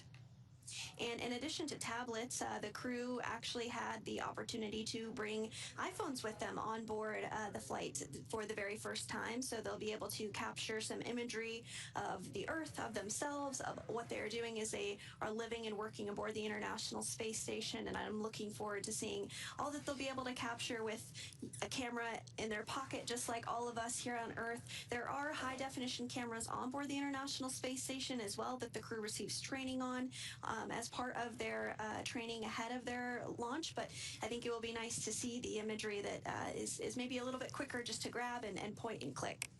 Yeah, I think that's really exciting that they'll be able to almost act like us here on Earth with their personal cameras with them, personal phone, and be able to, capture life on the International Space Station from each of their perspectives. I think that's going to be really awesome to see. Yes, absolutely. And we did mention the Space Station blog a little bit earlier. We share photos that the crew captures on orbit there, as well as we have a variety of Flickr accounts where you can check out that, as well as social media. So I do encourage you to follow along. Some of my favorites are to see the aurora of the Earth as the crew is able to capture that, as well as imagery of the moon that they can capture from the unique vantage point of the International Space Station. Particularly exciting for us at NASA as we are targeting the Artemis 2 flight, a 10-day test flight around the moon to test out the Orion spacecraft and its systems ahead of a future lunar landing mission. So it'll be very cool to see that. And then also another exciting data point for this particular flight is we are planning to have a ship-to-ship call between the Orion spacecraft and the International Space Station. So Crew 12 will be able to participate in that ship-to-ship call during their mission. Yeah, it's going to be awesome for the astronauts to be able to talk to each other at different places while they're in space.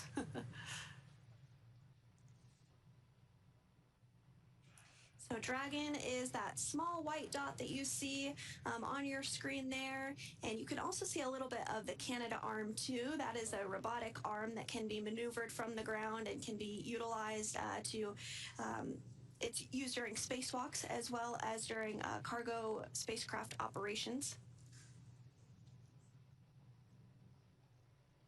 And the Dragon spacecraft is just about 313 meters away, making its way to waypoint 2, which should be about 220 meters away from the space station. And Dragon and Space Station are passing over northwest South America near Ecuador. Just a few minutes ago, we mentioned that it was passing over Texas, so that really just goes to show how quickly Dragon and the International Space Station are flying at 17,500 miles per hour. Doesn't look like they're flying that fast, but they are. The International Space Station orbits the Earth 16 times a day.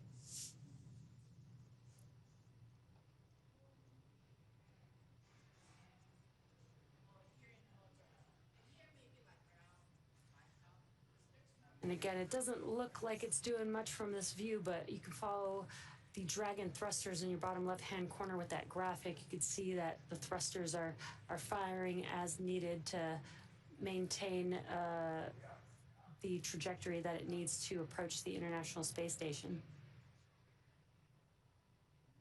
And again, it's getting out of view as Dragon gets closer and closer to the International Space Station, but the top left-hand corner, and there it goes.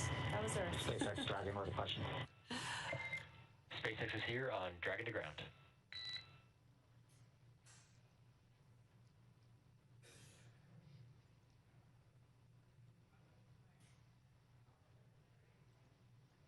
We have one more 30-second question for the doc. If there's time now, we can wait a few minutes. A firm, standby 1.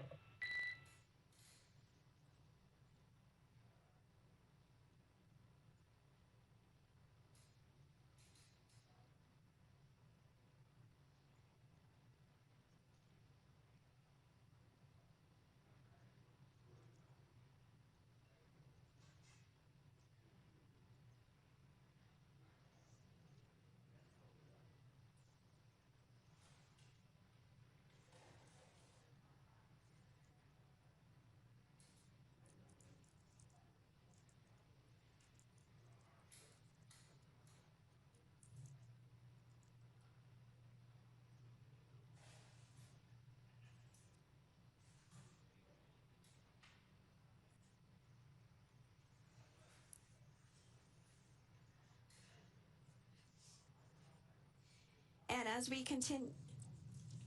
continue to look ahead towards docking at approximately 12:11 p.m. Pacific time today, we are going to talk a little bit about the mission patch for Crew 12.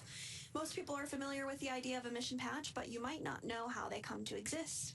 For decades, crew members have worked together to develop the patch for their mission, determining which aspects of the mission they want to highlight.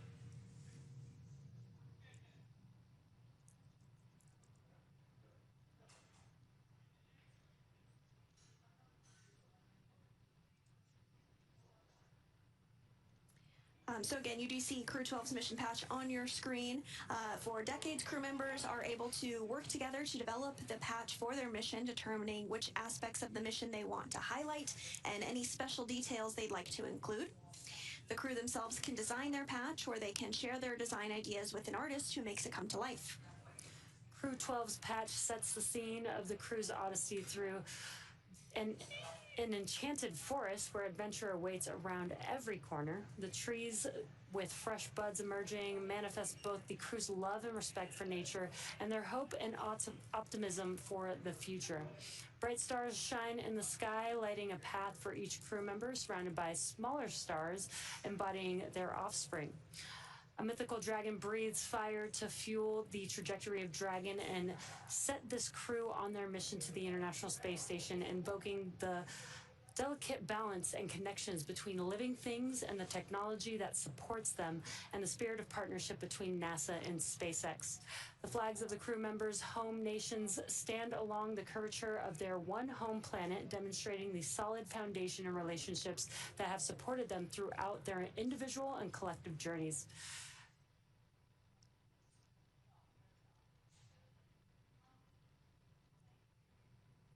And a great live view from the International Space Station. As you can see, Dragon is much closer, and you can actually see a very, very clear view of that forward bulkhead with the nose cone open, exposing the GNC. That is what is help guiding Dragon as it approaches the International Space Station. And there are 3 configurations that Dragon can have. Today's configuration is, of course, to dock to the International Space Station, but there's also a configuration where that forward bulkhead is a window, as well as the availability for that to be opened up as part of spacewalks that can occur. Yeah, it can have the Skywalker setup, which is basically aids, mobility aids, during a spacewalk on Dragon. And the cupola, the window, as Sandra mentioned, as Skywalker, are both used for free flyer missions. But since this mission is to the International Space Station, we do need that docking adapter. That's actually where Dragon SpaceX on the Big Loop, approach 1 and soft capturing extension will begin shortly. Dragon will continue approach to waypoint 2.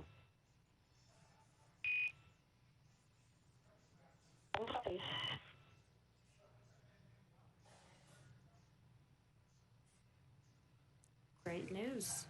Just some comms from the core letting the crew know that they will be able to continue to approach to waypoint 2. And as I was mentioning, with the international docking adapter configuration for Dragon, that's actually where the crew will pass through and enter to the International Space Station. Will be through this forward hatch that we're looking at right now. That's right, and you did hear some communications there from the ground about the soft capture ring and stepping through procedures ahead of opening up that hatch following docking. NASA astronaut Chris Williams will be primed for those hatch opening operations today. We are less than 10 meters away from waypoint 1 today. We did get the go that the team is comfortable approaching waypoint 2.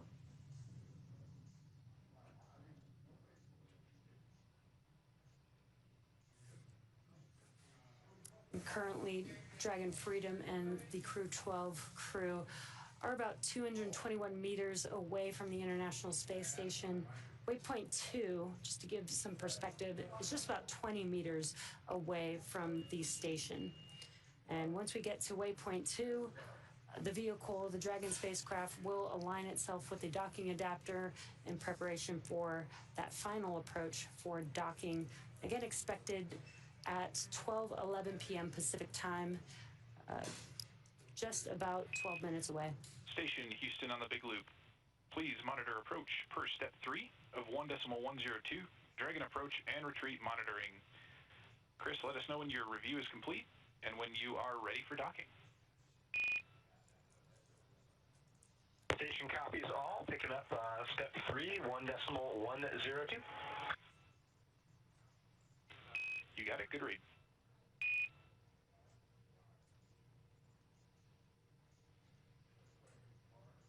And we are through waypoint 1. Before reaching waypoint 1 mission. Station review is complete, ready for docking. Houston copies, you are ready for docking.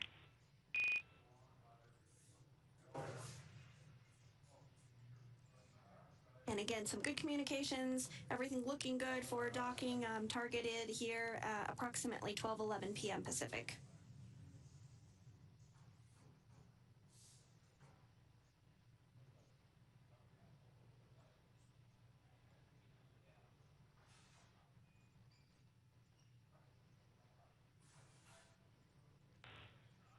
And Station Houston on the Big Loop. At waypoint 2, Dragon will briefly pause to align for docking, then automatically resume approach. Station copies all.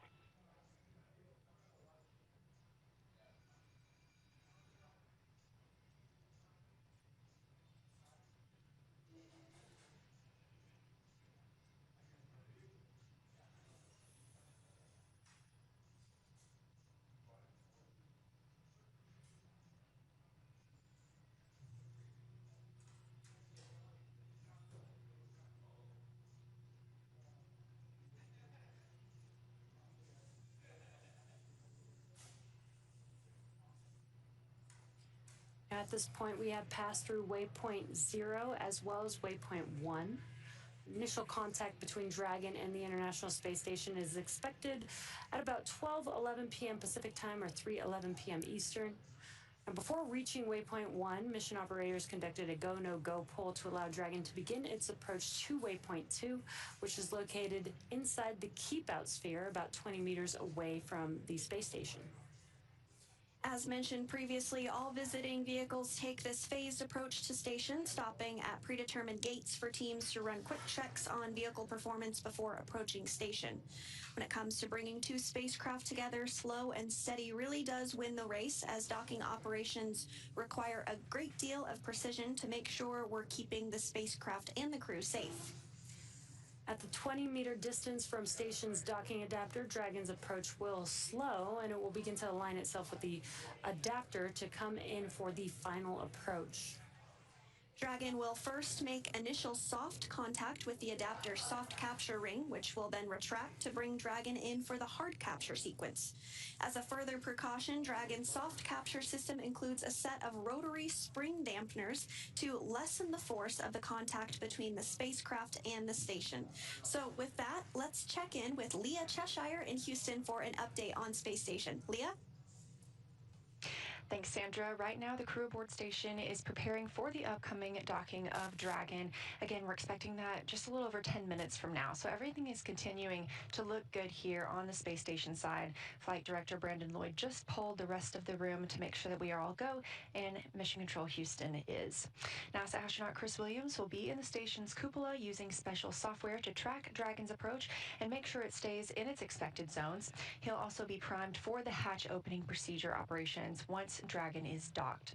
So during these operations, he'll start by opening the large hatch on the Node 2 Zenith, that's the space-facing port, and give them access into the pressurized mating adapter.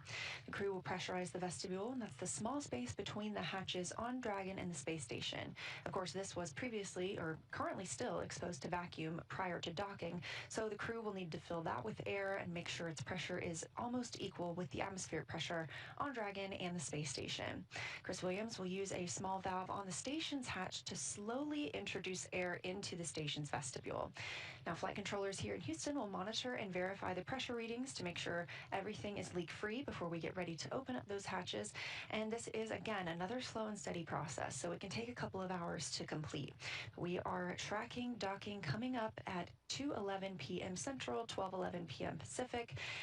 It's followed by hatch opening about 4 p.m. Central, 2 p.m. Pacific. So we're going to round that all out with that welcome ceremony I discussed earlier as Crew 12 officially joins the Expedition 74 crew currently aboard the International Space Station.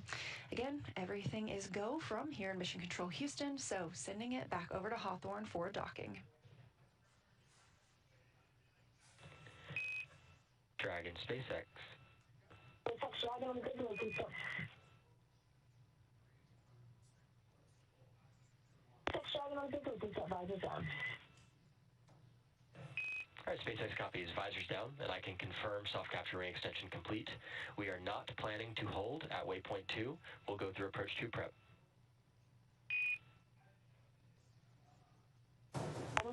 No hold on approach 2.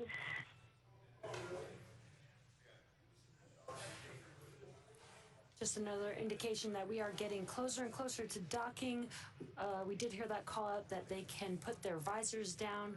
This fully seals their suits in preparation for the official docking to the International Space Station. Now we are at 110 meters away from the International Space Station, and waypoint 2 is up next, and that will put Dragon only 20 meters away from the space station. From here, the spacecraft will focus on aligning its docking system with the International Docking Adapter. Dragon SpaceX on the big loop. We did copy that the visors are down, looking for confirmation that crew are ready and go for approach 2.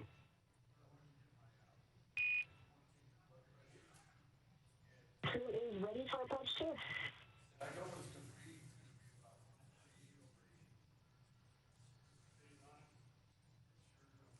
And with that, we did get confirmation from NASA astronaut and the commander of Dragon Freedom that the crew's visors are down on their spacesuits and that they are go for docking now less than 100 meters away from the International Space Station. Approximate docking time today that we are tracking is 12:11 p.m. Pacific, so just minutes away from now. They are approaching waypoint 2 now. It should only take a few minutes, 2 or 3 more minutes.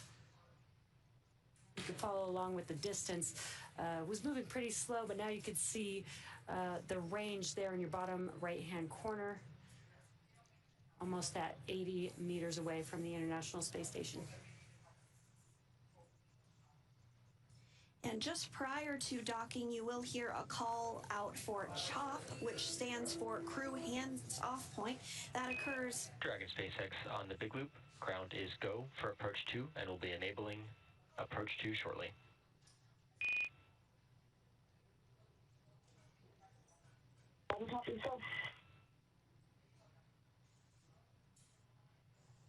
Again, that call out that you'll hear about 30 seconds before docking, called CHOP, is for the crew hands-off point.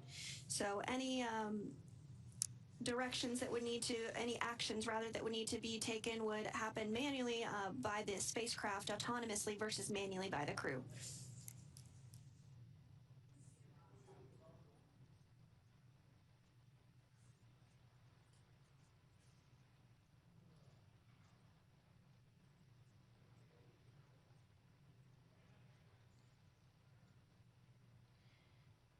Dragon now closing in on 60 meters away from the International Space Station. As it gets closer, we get a clearer and clearer view of the Dragon spacecraft. And you can still see some of those thrusters are firing with the graphic in your bottom left-hand screen. And in addition to the nose cone being open, we can see a portion of Dragon's trunk there, and that black portion on the upper left of your screen there is actually the solar arrays on Dragon. Yeah, we actually use that during flight to help power the vehicle. Once it's on station, though, we'll connect some umbilicals, and we will utilize the power from the space station for Dragon during its stay. So the next milestone that we are looking ahead towards today is the arrival at waypoint 2, which is when Dragon Freedom is 20 meters away from the International Space Station. As you can see on your screen there, we're now 41 meters away. Just a couple minutes away from docking. We call docking when the Dragon spacecraft first makes contact with the International Space Station, again expected for 12:11 p.m. Pacific time.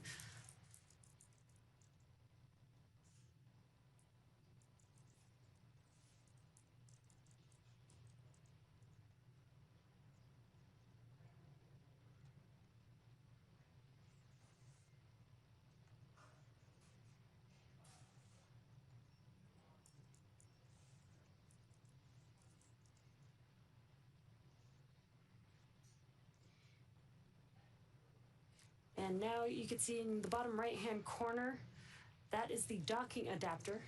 So you can follow along when we make that soft capture with the hooks in the soft capture, as well as hard capture with there's 12 hooks that will connect with the International Space Station to lock it in.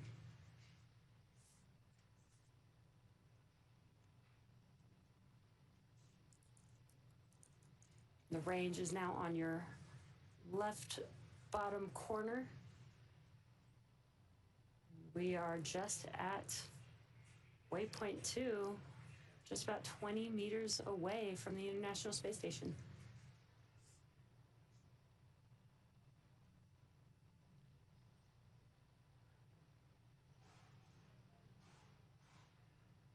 You can see all those thrusters firing on the Dragon spacecraft to maintain alignment with the docking adapter just right before we approach. They are doing a very short pause here at waypoint 2, holding until the Dragon spacecraft automatically begins the approach for docking. And you can start to see Dragon be eclipsed by a bit of a shadow here. That is because we are actually passing over the terminator line. And that is when the distinction between night and day occurs as the International Space Station orbits the Earth. This is Houston on the Big Loop.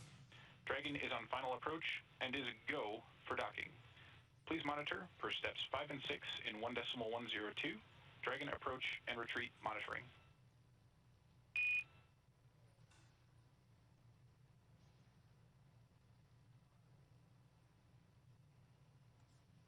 Station copies, monitoring step 5 and 6. Great news.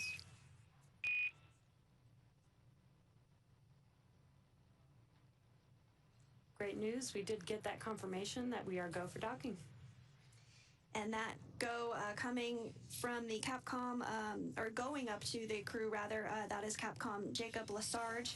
That was up to NASA astronaut Chris Williams, who is in the cupola as we speak, monitoring approach and docking, now nearing in on 16 meters away from the International Space Station.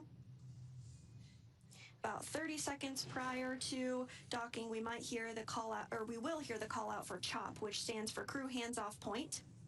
At this point, any aborts will have to be done automatically by Dragon. And the crew on board the space station can also send a retreat command to Dragon if needed. Dragon now 14 meters away from the International Space Station, closing in.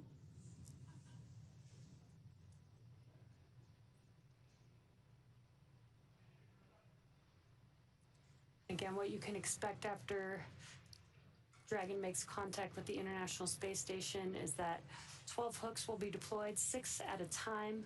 Once those have hard captured, we will attach umbilicals to provide power between Dragon and power and connections between Dragon and the International Space Station.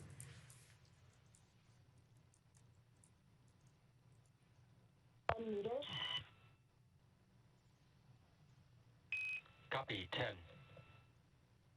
Just hearing some call-outs between the crew and the core of the distance between Dragon and the International Space Station, just under 10 meters.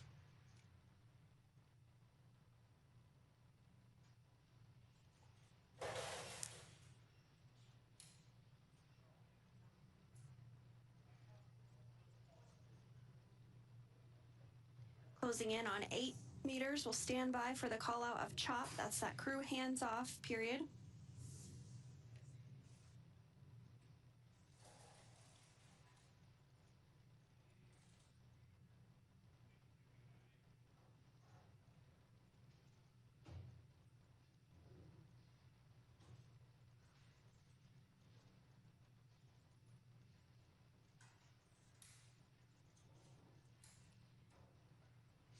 Freedom is approaching 5 meters away from the International Space Station.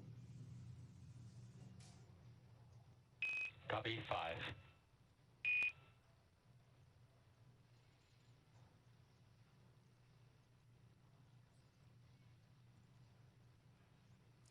You can now clearly see on your screen the docking adapter on Dragon as it's approaching the International Space Station. A great view from the International Space Station. You can see the short distance between Dragon, just 3 meters away.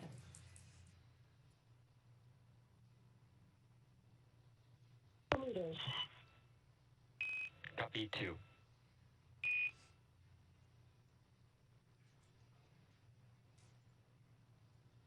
Continuing to close in. 1 meter.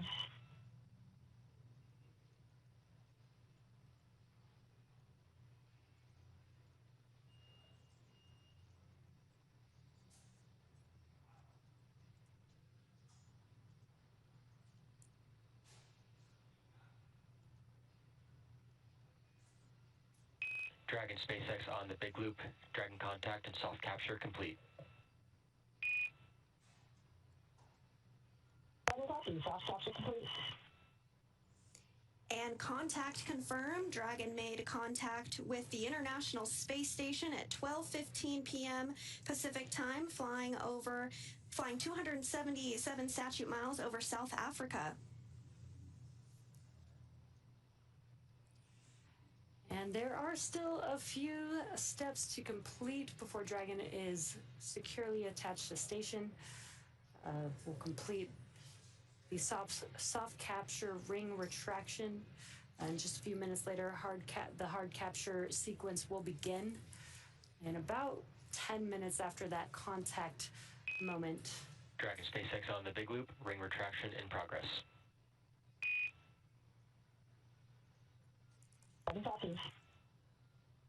there's just a call out for that soft capture ring retraction, starting that sequence there.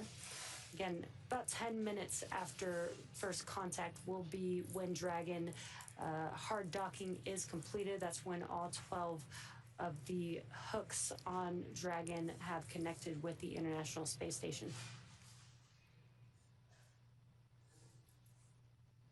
And there are 12 hooks, but 6 will begin the process for capture at a time. Again, you can follow that. A little hard to see the graphic in your bottom right-hand screen there, but you can follow along with the hard capture docking sequence there on that graphic.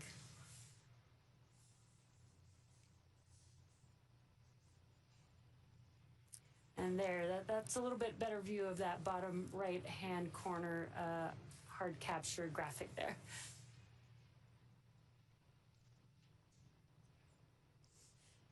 And again, if you're just joining us, we did have a docking at 12:15 p.m. Pacific time while the International Space Station was flying over South Africa. Crew 12 did launch on February 13th at 2:15 a.m. Pacific time and is comprised of NASA astronauts Jessica Meir and Jack Hathaway, as well as European Space Agency or ESA astronaut Sophie Adenot and Roscosmos cosmonaut Andrey Fedyaev. And as you can see on your screen there, they are now docked to the Zenith port of the International Space Station. The soft capture system will now begin retracting to bring the spacecraft in closer for a hard capture, which is accomplished by deploying 12 hooks in 2 sets of 6.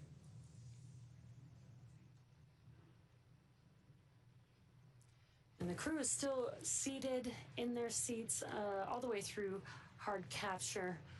Once the vehicle is hard docked to the International Space Station, they can get out of those seats and actually doff their suits and get a little bit more comfortable inside the Dragon spacecraft as they wait for the hatch to open to the International Space Station.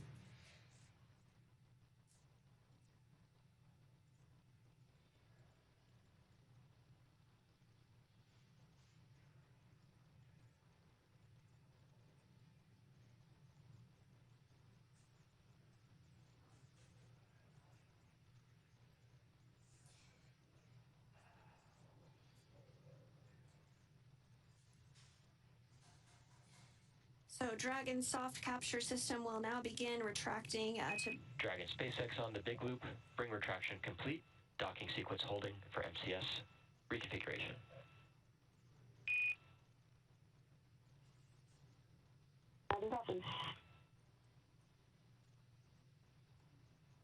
And you did hear that confirmation that the soft capture retreat is complete.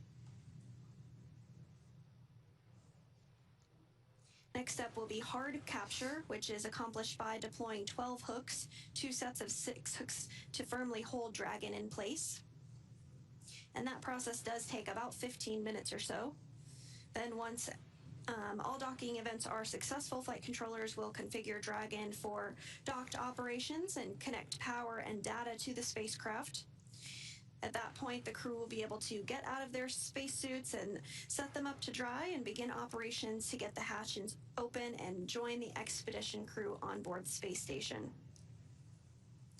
That does include pressurizing the vestibule, which NASA astronaut Chris Williams will be primed to do, as well as a round of leak checks. And that does take about 2 hours before the hatches will be open today. Following that, we'll have a welcome ceremony before the crew goes into a safety briefing and begins to get up to speed and adjust to life on the International Space Station following their liftoff from Florida yesterday at 2:15 a.m. Pacific.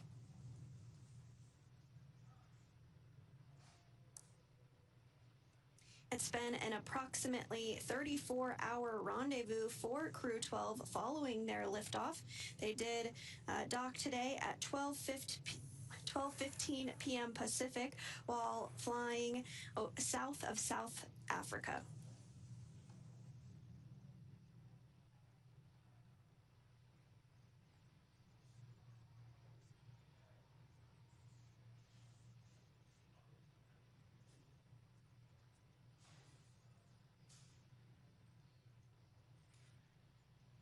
Now, as we're waiting for hard capture to complete, you're looking at a view on the left-hand side that is mission control here in Hawthorne, as well as on your right-hand screen, mission control Houston at Johnson's Space Center.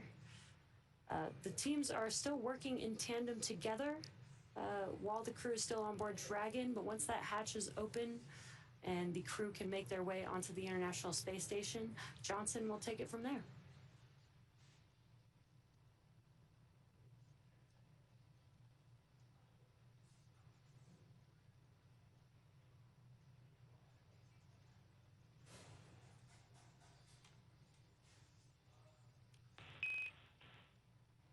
Station Houston on the big loop. MCS configured. We are proceeding with hook driving.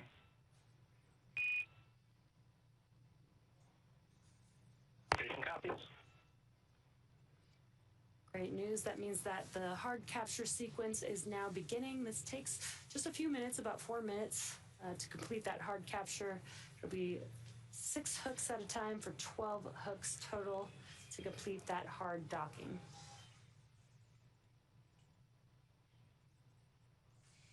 And we don't currently have views of Dragon and the International Space Station at this moment due to a handover between satellites, which happens from time to time and is expected. But on the left hand of your screen there, you do see Mission Control here in Hawthorne, California, as well as on the right hand of your screen, Mission Control in Houston, Texas. We still are in integrated operations where we have the big loop configured. That big loop is between both Mission Control centers in Hawthorne and Houston, as well as the crew on the International Space Station and the crew inside of Freedom, who just docked to the International Space Station about 8 minutes ago at 12:15 p.m. Pacific.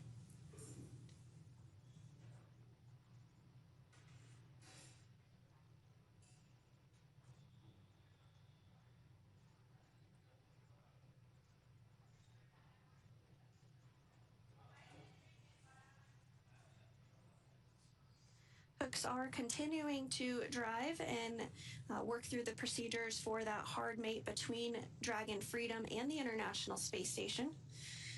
With Freedom now docked to the International Space Station, there are 7 visiting spacecraft on board. That includes NASA's SpaceX 33rd Cargo Resupply Mission, JAXA, Japan Aerospace Agency's HTV X-1, Northrop Grumman's Cygnus 23 spacecraft, the Roscosmos Soyuz MS-28, as well as 2 Roscosmos cargo spacecraft, Progress 92 and Progress 93.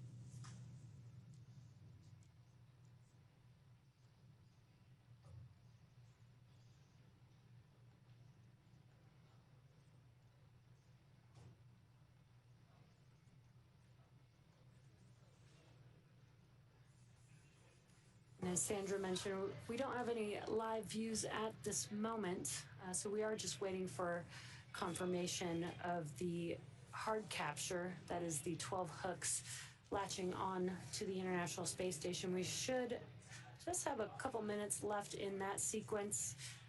We'll wait for that call out for that confirmation.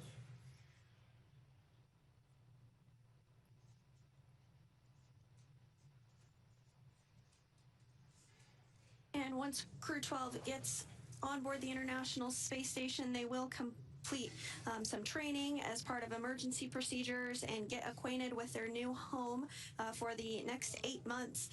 The key point of their mission is to conduct a variety of science experiments to help advance research and technology for future Moon and Mars missions and to benefit humanity back on Earth. Some of this research includes a study on pneumonia-causing bacteria that could help improve treatments here on Earth, as well as on-demand IV fluid generation for future space missions. They're also going to be working on an automated plant health monitoring investigation, as well as investigations of plant and nitrogen-fixing microbe interactions, which could help enhance food production in space, as well as here on the ground. As we think about long-duration missions to the Moon and Mars, growing our own food is going to be critical, as it may not always be possible to send cargo space flights up. So this investigation could lead to improved plant growth on board the International Space Station and then eventually onto the Moon and Mars.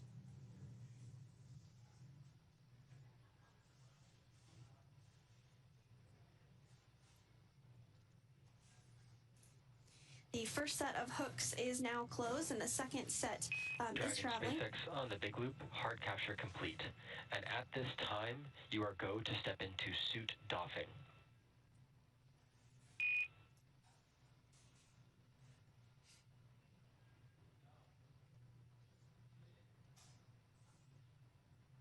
At Gentle Contact, we have bridged the legacy of humankind's continuous presence in space, spanning more than 25 years at this very site.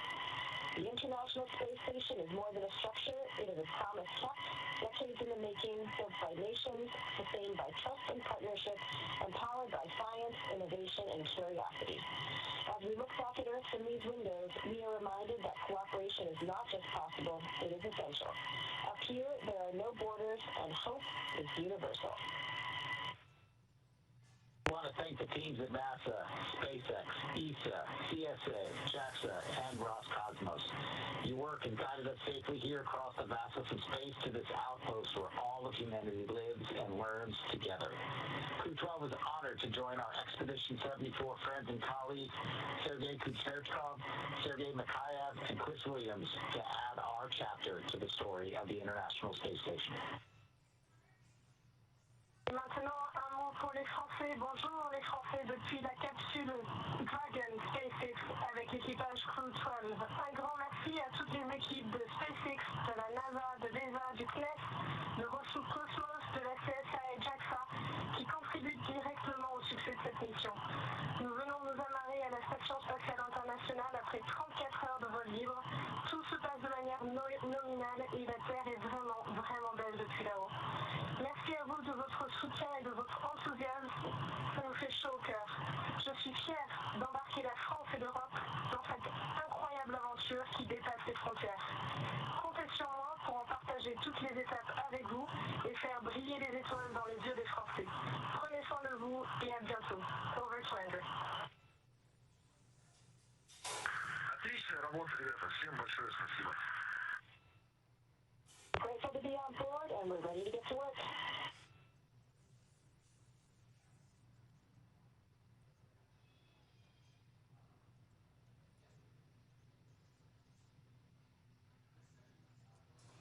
And those were some words from our Crew 12 crew that arrived to the International Space Station at 12 p.m. Pacific this afternoon. We did get confirmation as well that all of the hooks...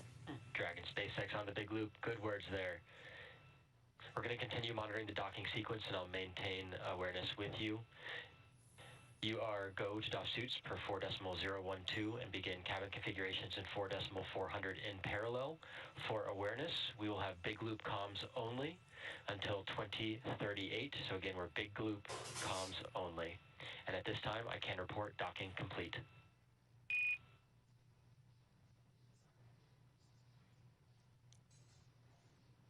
Docking complete and big loop comms only.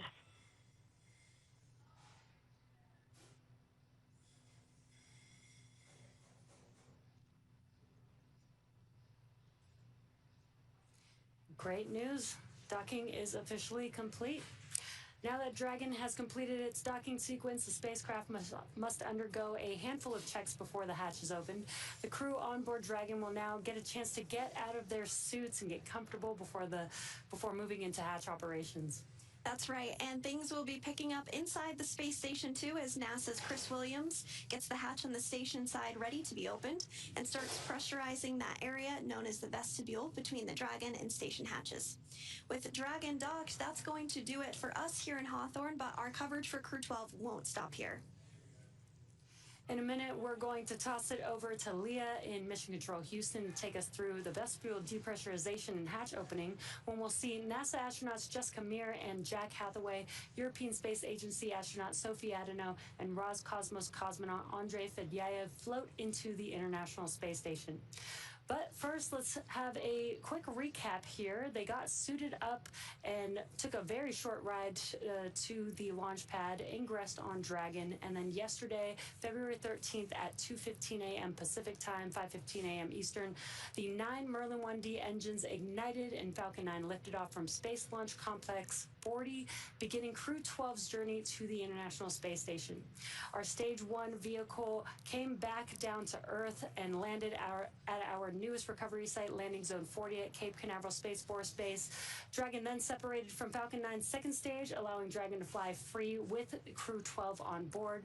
We had a good nose cone deploy, as well as completed 5 major burns on Dragon, and then docking was confirmed today at 12:15 p.m. Pacific, 3:15 p.m. Eastern Time today, February 14th, 2026. And you can follow at SpaceX on X and NASA on social media for real-time updates. Thanks again for watching. Go NASA, go SpaceX, and go Crew 12. And for those of you watching on X, please head over to NASA Plus to follow the coverage live. Thanks for being with us today, Sandra. It was great to have you. And thank you to everybody for tuning in. Now over to Leah Cheshire at NASA's Johnson Space Center in Houston to continue sharing the mission as the crew prepares to board their home for the next several months, the International Space Station. And thank you once more. And for those celebrating Valentine's Day today, we truly hope your day is out of this world.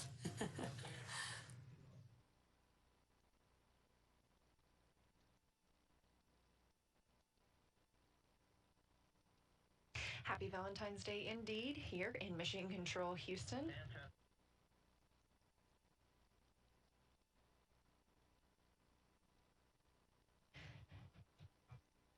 Again, it's an exciting moment for all of us here in Mission Control Houston following Dragon's docking at 2:15 p.m. Central Time while flying 277 statute miles south of South Africa. With Dragon safely docked to the International Space Station, we're going to be welcoming that new crew of 4 crew members aboard shortly to conduct important science and research aboard the orbiting laboratory.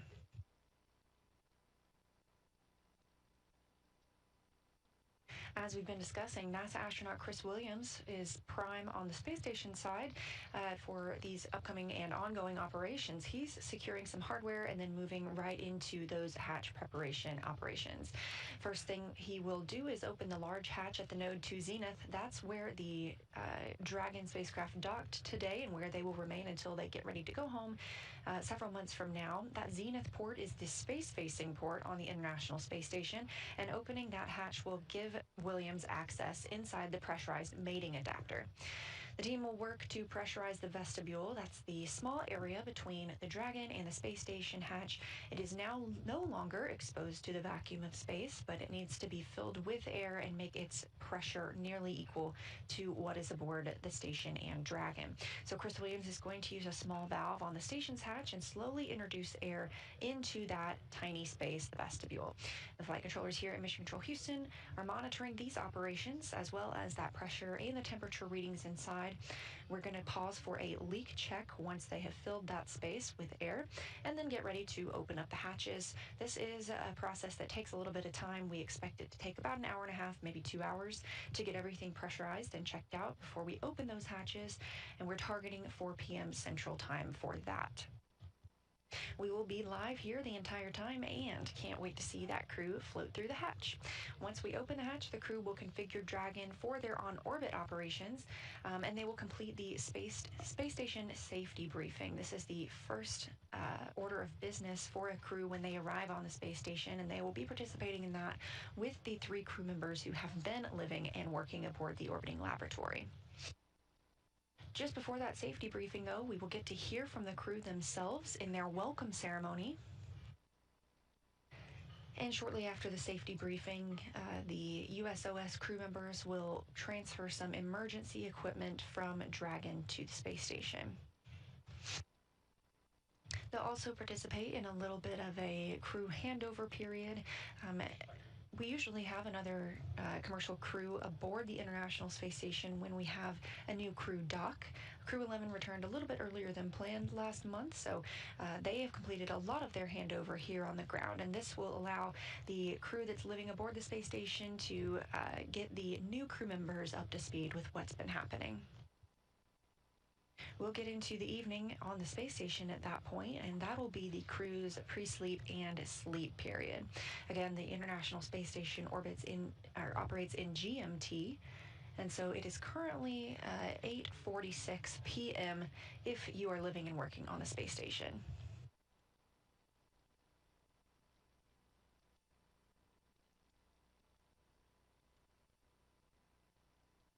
Again, we're going to continue to provide live coverage of the remainder of the process through hatch opening and the welcoming ceremony from here in Mission Control Houston. This view on your screen, NASA astronaut Chris Williams. He is the only NASA astronaut currently aboard the International Space Station, but that is about to change as he will welcome his crewmates Jessica Meir and Jack Hathaway.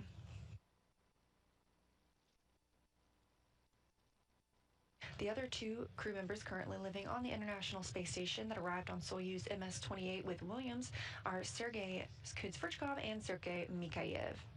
And again, our crew 12 crew joining us today, NASA astronauts Jessica Meir and Jack Hathaway, ESA astronaut Sophie Adenot, and Roscosmos cosmonaut Andrey Fedyaev.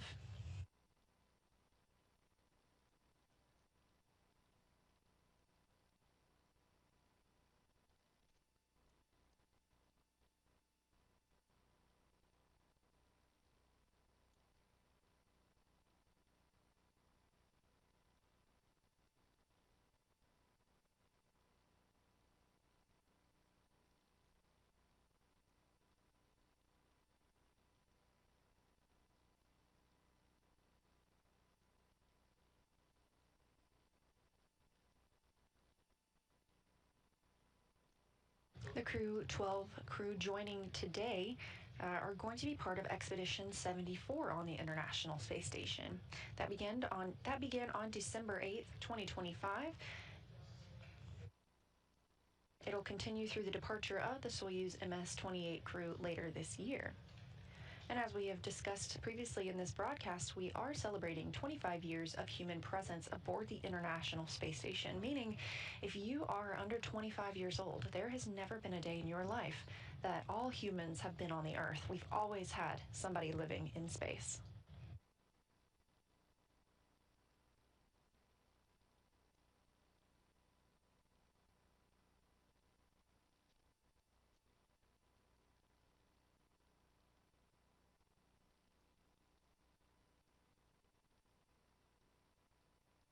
NASA astronaut Chris Williams there in the center of your screen has started the vestibule pressurization process.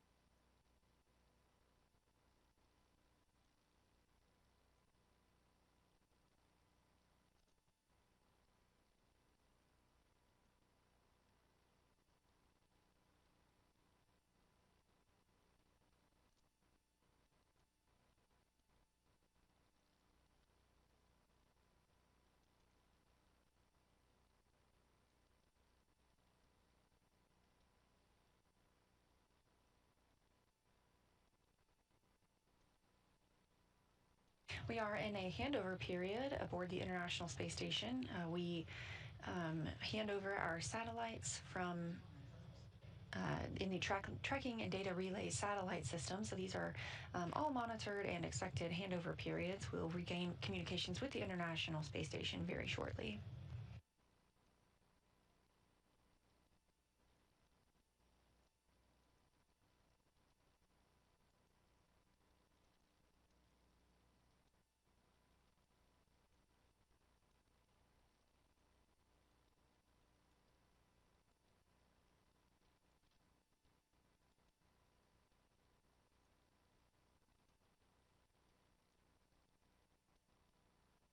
Time was 2040.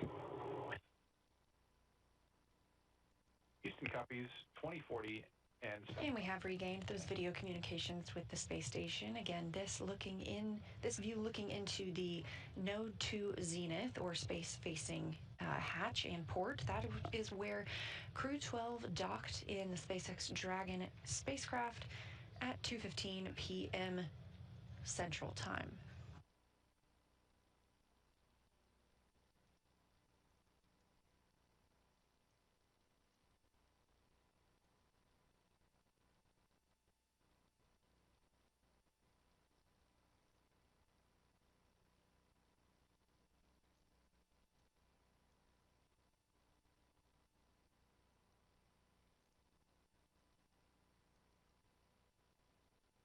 NASA astronaut Chris Williams did begin the vestibule pressurization process. Again, the vestibule is that small space between both the space station hatch and the Dragon hatch, and that area was previously exposed to the vacuum of space, so we have to introduce air from the space station side to make it equal to both of those atmospheres.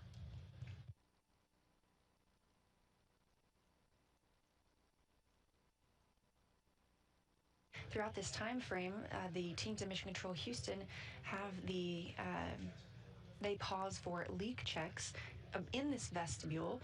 Sometimes those can fluctuate based on temperature, or it can appear to fluctuate based on temperature.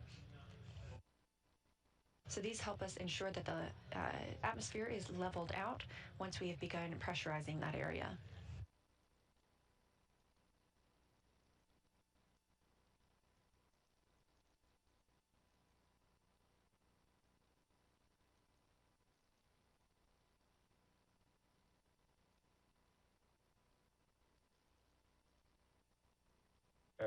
Just a moment ago, we saw a glimpse of Roscosmos cosmonaut Sergei Kutsverchkov, one of the two cosmonauts and one of the two Sergeys living aboard the International Space Station, the other being Sergei Mikhaev. He is standing by also to welcome the new crew members aboard the space station.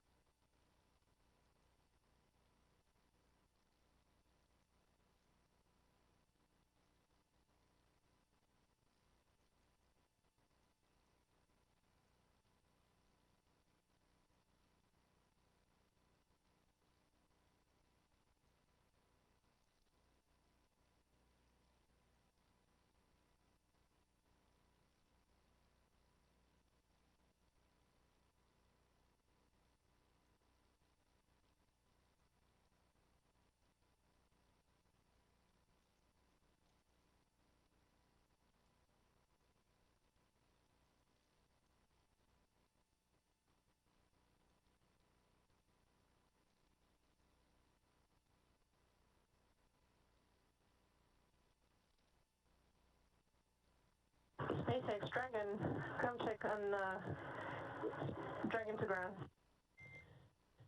SpaceX has you loud and clear on Dragon to ground. Just wanted to offer the PMC if required.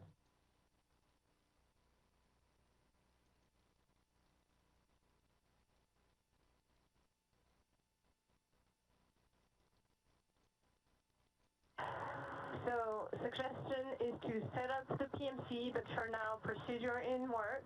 No questions yet, but please prepare. SpaceX copies. I'm going to go ahead and set up Dragon to ground private. Any comms that come from the cabin mic will be on Dragon to ground private, and so we'll just have that ready to go and be standing by for any questions. Dragon copy.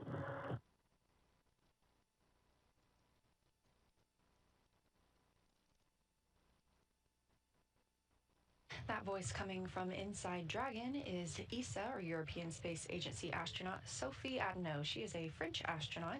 This is her first flight to the International Space Station. She is calling down to the core, the crew operations and resource engineer in Hawthorne, California. That is at SpaceX there, and that's who the crew aboard Dragon communicates while they are in that spacecraft. We have a similar role here called Capcom, the capsule communicator, but that is the person communicating with the International Space Station crew members. You heard Adenot mention a PMC, that's a private medical conference. We typically schedule these for the crew throughout their mission, and the crew also has the opportunity to request one at any time.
Dragon SpaceX on the big loop for awareness. ISS power connection established.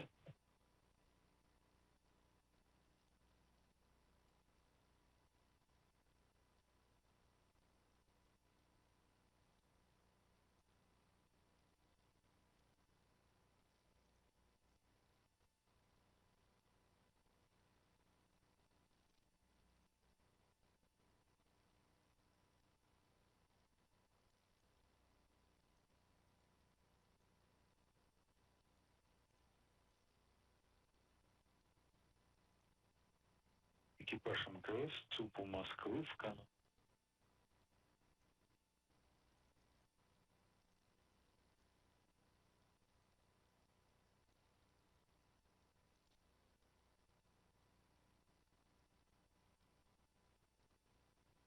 Again, if you're just joining us, we are live here in Mission Control Houston at Johnson Space Center, where we have been monitoring the arrival and docking of the Crew 12 mission to the International Space Station. Dragon docked to the Node 2 Zenith, or space-facing port, at 2:15 p.m. Central Time today, February 14th.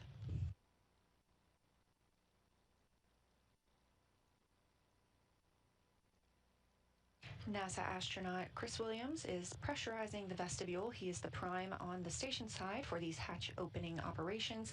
This pressurization process takes a little while, can take up to 2 hours before we see that hatch open from the Dragon side and see our new crew members fly through.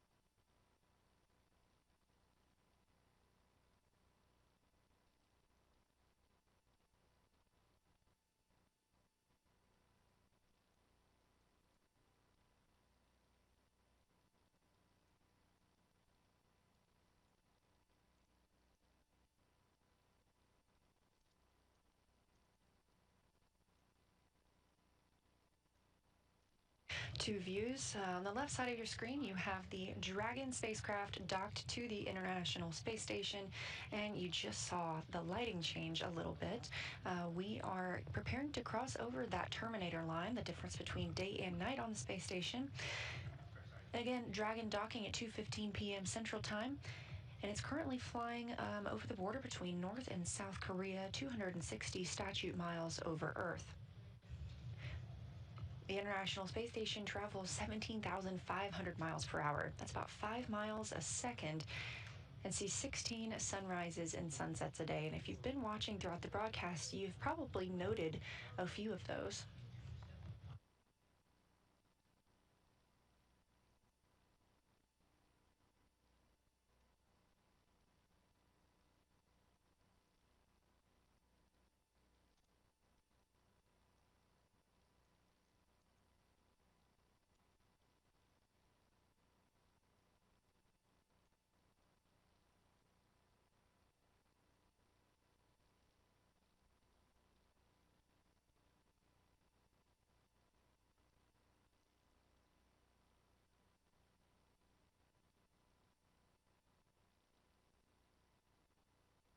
And on the right side of your screen, again, that is the interior of the Node 2 Zenith hatch. That's where Dragon is docked, just on the other side.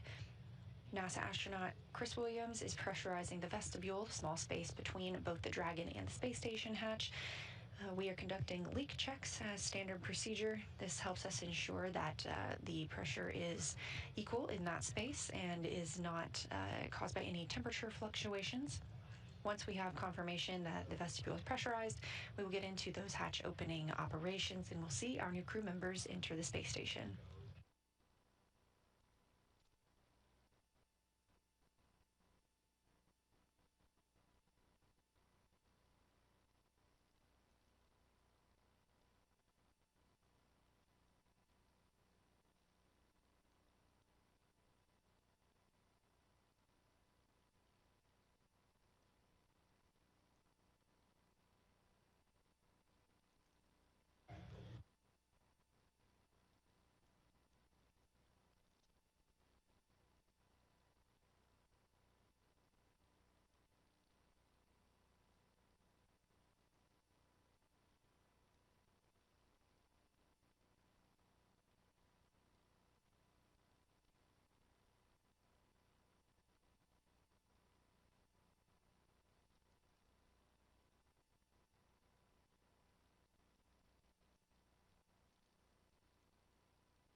Now, as we continue with this vestibule pressurization and hatch opening operations, a little bit about the crew who just arrived on Crew 12 aboard SpaceX's Dragon spacecraft. Commander Jessica Meir spent a total of 205 days in space on her first space flight back in 2019. She was also part of the first all-female spacewalks with NASA astronaut Christina Cook. She holds a biology degree from Brown University. Next to her is the pilot, Jack Hathaway. He's making his first flight to space, and he is a Connecticut native. He earned a bachelor's degrees in physics and history from the U.S. Naval Academy. He has more than 2,500 flight hours in 30 types of aircraft, and he's flown 39 combat missions during several military operations. Serving as a Michelin specialist aboard Dragon is Sophie Adenot. She is representing the European Space Agency, also known as ESA. She's a French native and studied engineering and specialized in spacecraft and aircraft flight dynamics during undergraduate work in France and received her master's degree from MIT. This is also her first trip to space. Rounding out this crew is Roscosmos cosmonaut and mission specialist Andrey Fedyaev. As a major in the Russian Air Force, he has logged more than 500 hours in Russian aircraft, and it's his second flight to space. Back in 2023, he launched as a mission specialist as part of Crew 6, where he spent nearly 186 days aboard the International Space Station. Again, Crew 12 launching yesterday at 4:15 a.m. Central Time, making an approximately 34-hour rendezvous to the International Space Station and docking today, February 14th at 2:15 p.m. Central Time.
We are in another satellite handover with the International Space Station and the Tracking and Data Relay Satellite System. We will expect to regain those video communications, let's see, in about 5 minutes.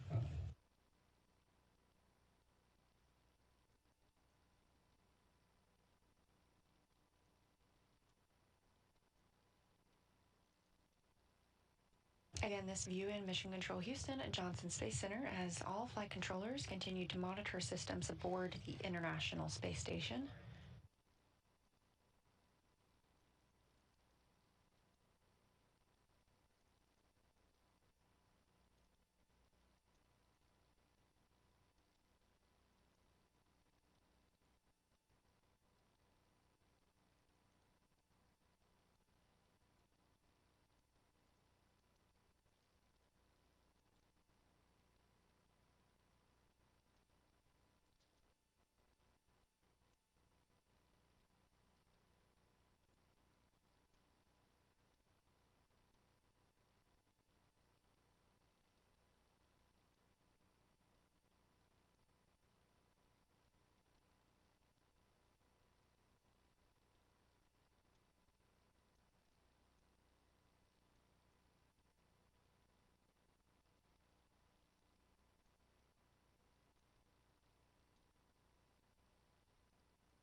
45 minutes now since the Crew 12 crew docked to the International Space Station aboard SpaceX's Dragon spacecraft. We are in the vestibule pressurization portion of the timeline. After that vestibule is pressurized, NASA astronaut Chris Williams will open the hatch on the space station side. The crew on the Dragon side will open their hatch, and we will welcome 4 new members to the International Space Station crew.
We are celebrating 25 years of continuous presence on the International Space Station.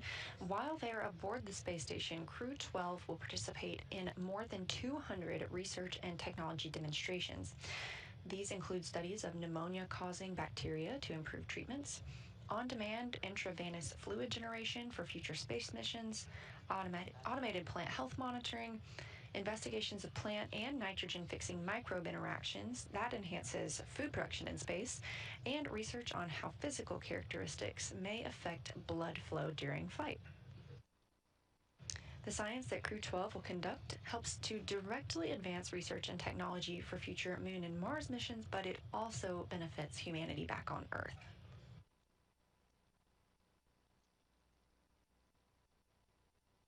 In that 25 years of continuous human presence on the space station, over 4,000 research investigations have been conducted. That includes work from over 5,000 researchers in 110 countries.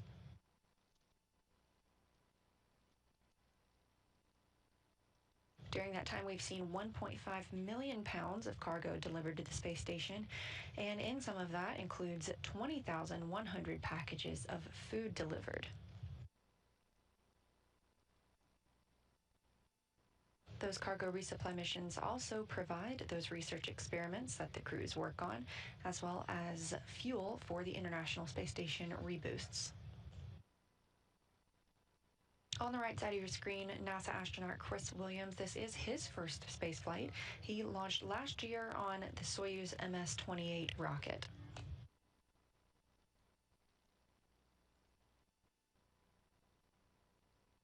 As you can see him in that Node 2 Zenith hatch, he is checking the CTBs, or the cargo transfer bags. These are how items are stored aboard the International Space Station, and if you look closely, you can see they're each numbered, and each bag stores a different variety of items. We do have flight controllers here on the ground that track the location of every single item aboard the International Space Station, so that when a crew needs something, they know exactly where to tell them to look.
Again, if you're just joining us, we had Crew 12 dock aboard their SpaceX Dragon spacecraft to the zenith or space-facing port on the International Space Station at 2:15 p.m. Central Time today, following an approximately 34-hour rendezvous after their launch yesterday morning at 4:15 a.m. Central Time.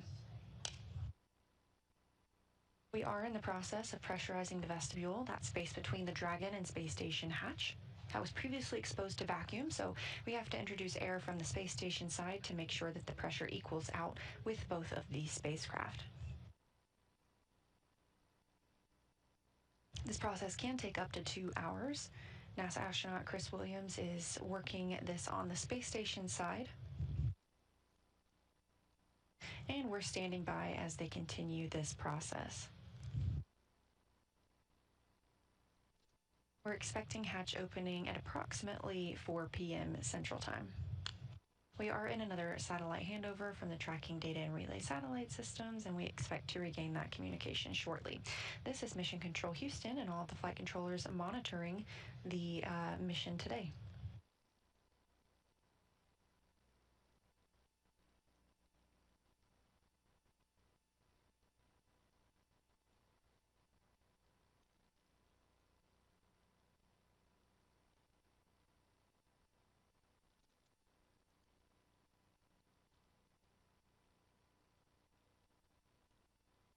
The International Space Station and Dragon are currently flying approximately 259 statute miles over the North Pacific Ocean, west off the coast of California.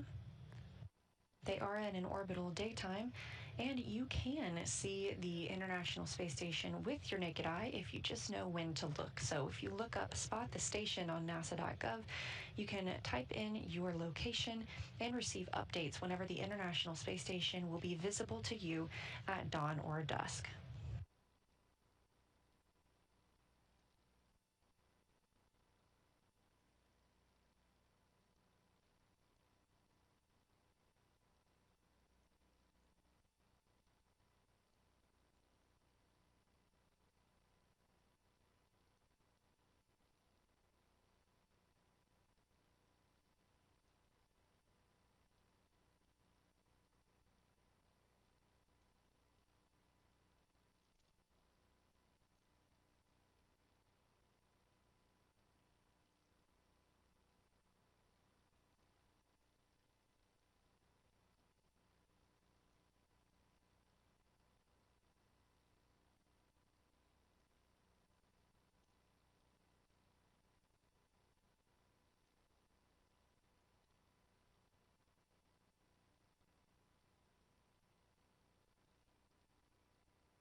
SpaceX Dragon for suit drawing. Go ahead for suit drawing. Just so you know, we started an hour clock timer about 5 minutes ago. All right, SpaceX copies on the big loop. Suit drive start time, I see that at about 21:08 UTC.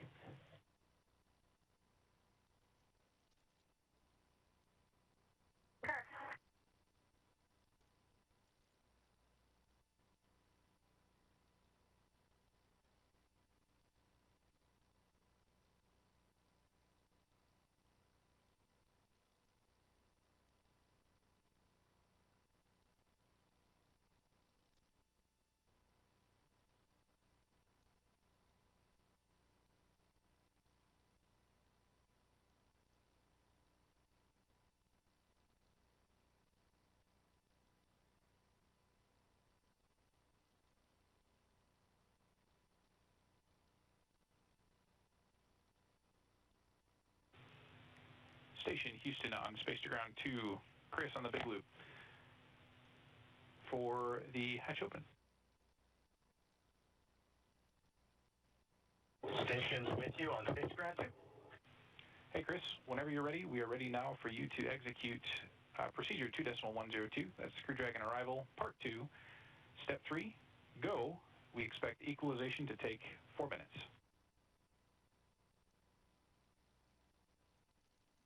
Copy.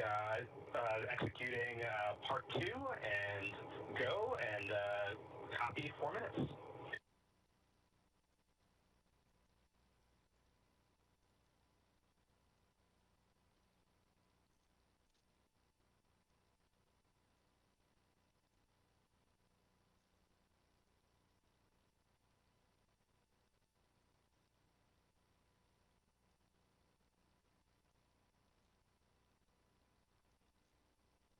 That call from Capcom, our capsule communicator Brandon Lesarge here in Mission Control Houston at NASA's Johnson Space Center in Houston, Texas, to NASA astronaut Chris Williams, living and working aboard the International Space Station. Williams is prime for the hatch operation procedures today, and Lesarge calling up that the vestibule leak check is complete.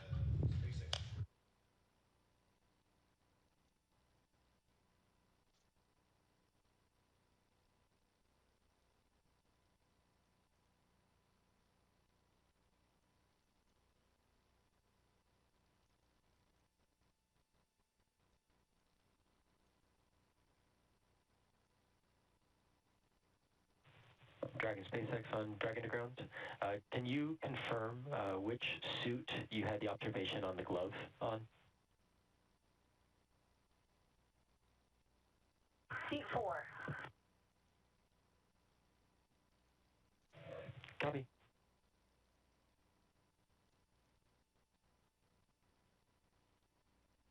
And that call from the Corps in Hawthorne, the crew operations resource engineer, to the crew aboard Dragon, asking about a glove that the crew called down about earlier during suit leak checks. Houston on the big loop.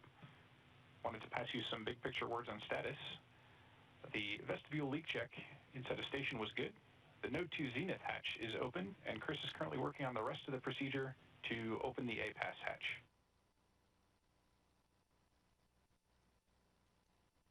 Dragon copies. Chris is working on the APAS hatch.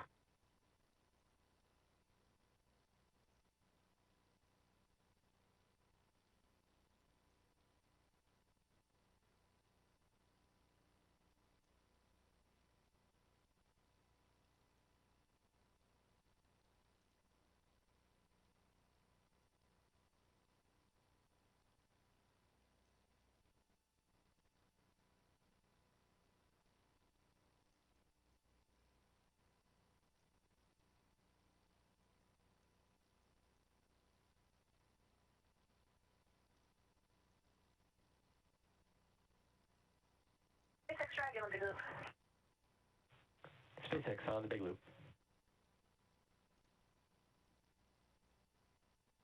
I'm looking at 4.400 as we're also finishing 4.012. I'm wondering if we can defer some of the actions due to time and the PAO event. What recommendation you have? Like, for example, the consolidation of all the water and food trash into large outer bags. Would you recommend skipping any of those steps for now? SpaceX copies. At this time, we do recommend trying to complete all actions in 4.400, which we may be able to accomplish before we're able to step into hatch opening. So I would like to prioritize trying to accomplish sections 2 and 3, if possible. Okay, we'll do that.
A lot of communications going to and from the International Space Station as well as to and from Dragon. The crew inside Dragon are working through procedures to stow everything and begin that egress or exit from their capsule and ingress or enter the International Space Station, which will be their new home for the next several months. We did hear that we have a good vestibule pressure leak check. So we continue to step through these procedures smoothly before we open up the hatches. We are in a satellite handover with the Tracking Data Relay Satellite Systems. This is Mission Control Houston at Johnson Space Center in Houston, Texas, where all the team members continue to monitor the arrival of Dragon and now these hatch opening operations.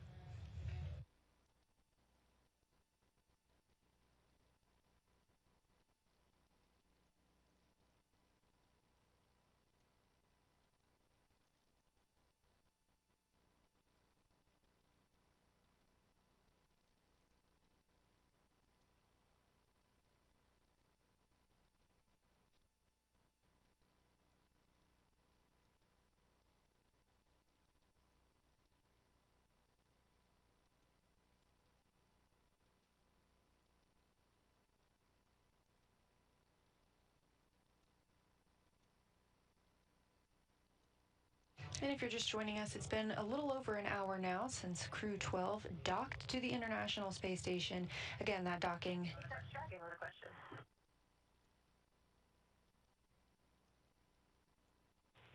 SpaceX is up on the big loop. I'm just wondering, for that trash consolidation, is there another set of utensils in the downhill stuff? Are those utensils considered trash? All right, SpaceX copies. There should be another set, but stand by one while I just confirm for you before I give you an affirmative. Okay, we copy.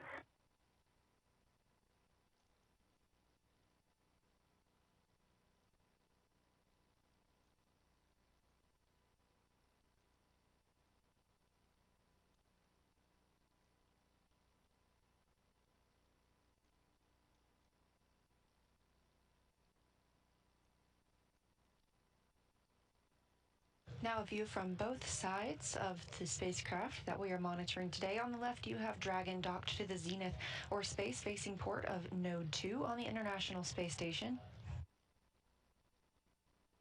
On the right, you can see into that Node 2 hatch.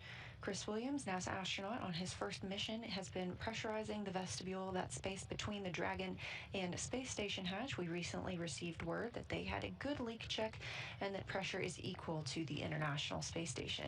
The crew aboard Dragon is working through some of their procedures, like configuring the cabin and collecting trash before they begin their journey into the International Space Station. That's timelined to happen at about 4 p.m. Central Time.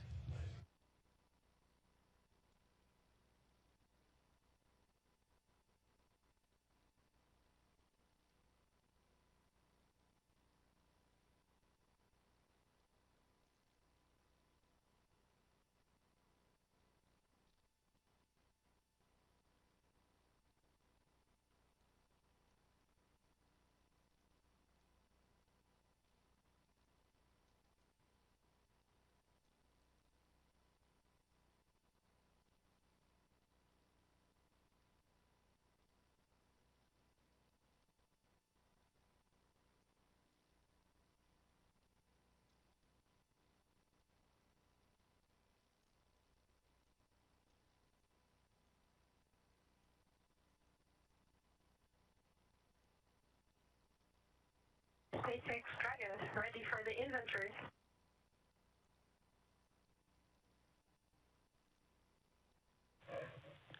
SpaceX is ready to copy inventory, and I am still looking to confirm for the original question, which I will follow up on for utensils. But at this time, ready for inventory. Sure.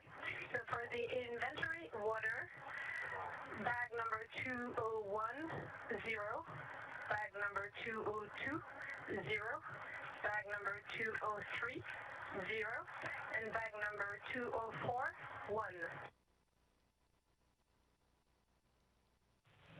Copy for 201 through 203, all 0, and 204 is 1.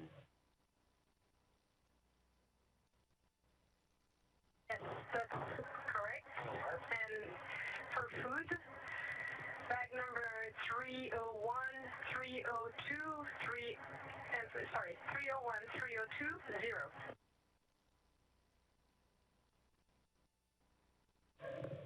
All right, SpaceX copies. 301, 302 are both 0 for food. Affirm, and for food again, 304, 303, 1.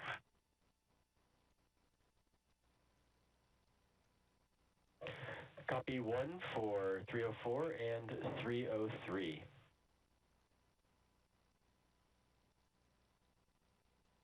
That's good words. And for waste, 17 uses of urine collection. SpaceX copies 17 for the waste system. For the water, does this include, we will be using 1 water bottle in section 3 of 4.400.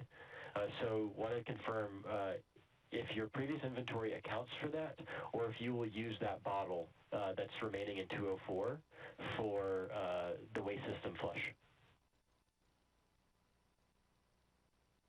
That's a very good point. We will use the remaining of 204, and so all of the 4 bags, 201 through 204, will be remaining 0 after the procedure. All right, core copies. We'll have 0 remaining for bags 201 through 204. And I can confirm that we do have additional utensils for the downhill in bags 306 and 308. So again, for utensils, we have utensils for the downhill, so you should be able to dispose of utensils from the uphill.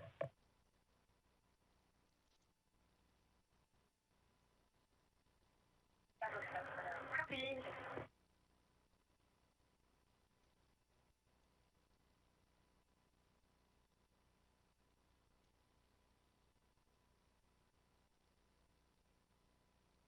Those voices were ESA astronaut Sophie Adenot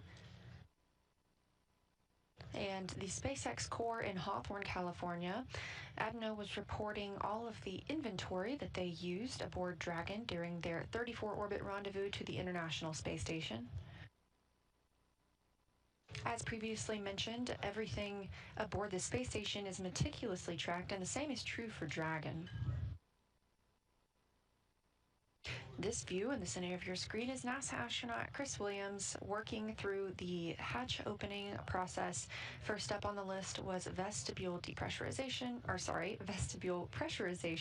introducing air from the space station side into that small space between both the SpaceX Dragon and International Space Station hatch. That has been confirmed complete after good leak checks.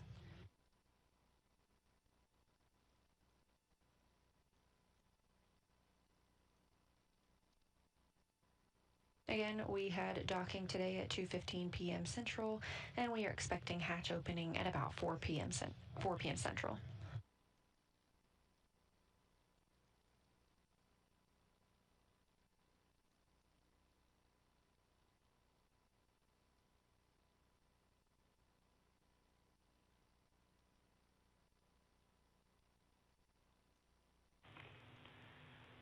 Dragon, this is Houston on the Big Loop. Wanted to let you know to stand by for hardline audio config. What this means is there will be about 2 to 3 minutes of audio outage while we make the configuration swap. Do you have any questions? Dragon copies are standing by.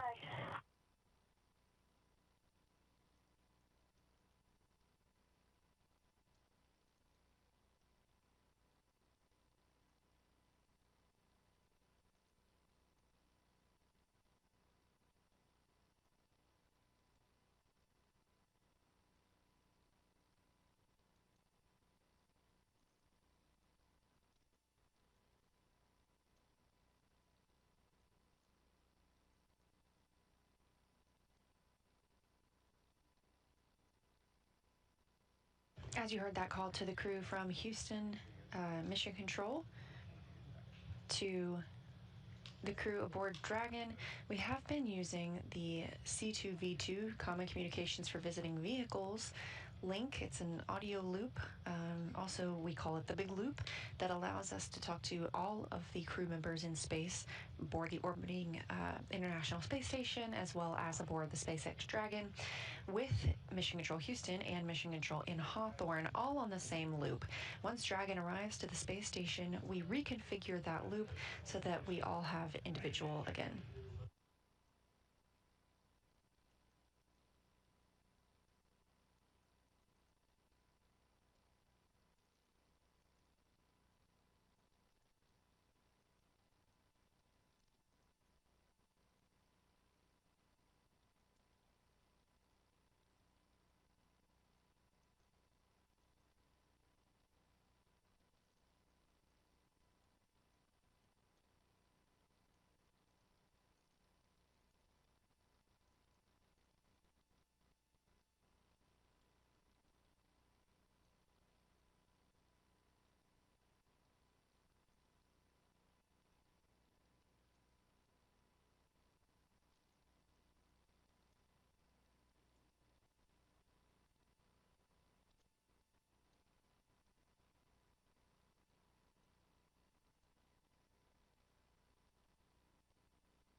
Copy that, Chris. At the moment, we want to recommend just hanging tight for a little bit longer. Otherwise, it might take some force by using your feet on the side and that sort of thing. But recommend stand by another few minutes.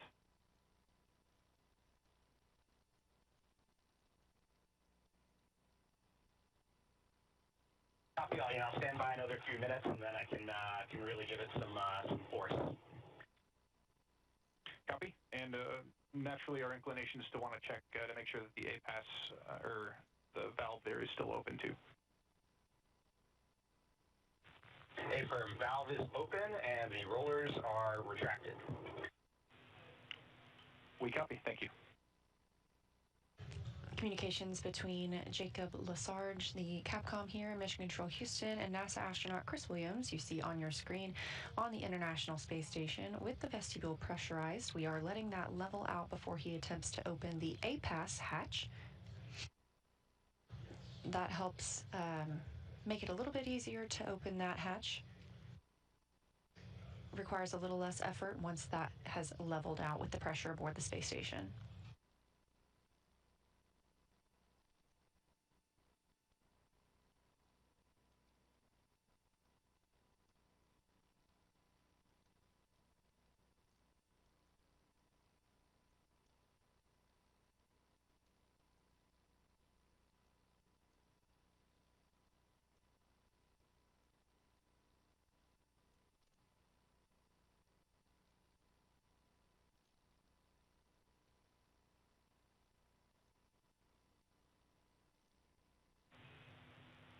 Dragon Houston on the Big Loop.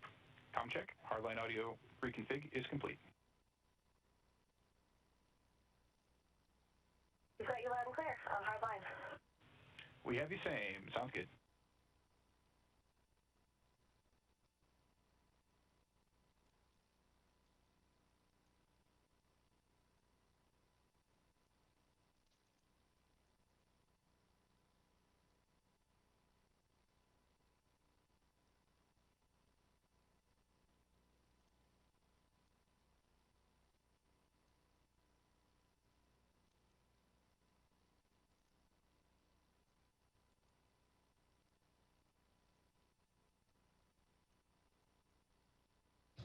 NASA astronaut Chris Williams has opened the APAS hatch.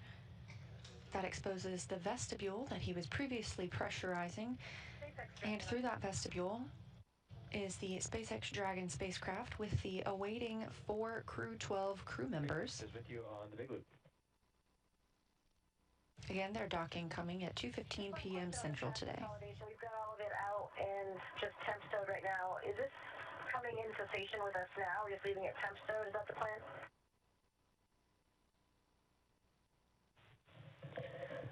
Negative. I believe we will have something scheduled on the crew timeline for a waste transfer later, not immediately at hatch open. Okay, so that trash that we have in large outer bags should just kind of be temp stowed on Velcro hanging out in the capsule for now? Affirm for now. We're not gonna transfer any waste yet.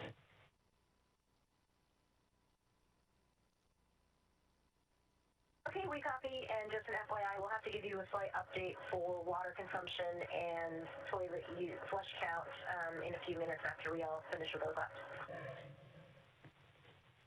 Copy that. Yes, I was tracking that in section 3 for that updated count. And then I have a follow-up on the photos for the suit glove when ready to copy.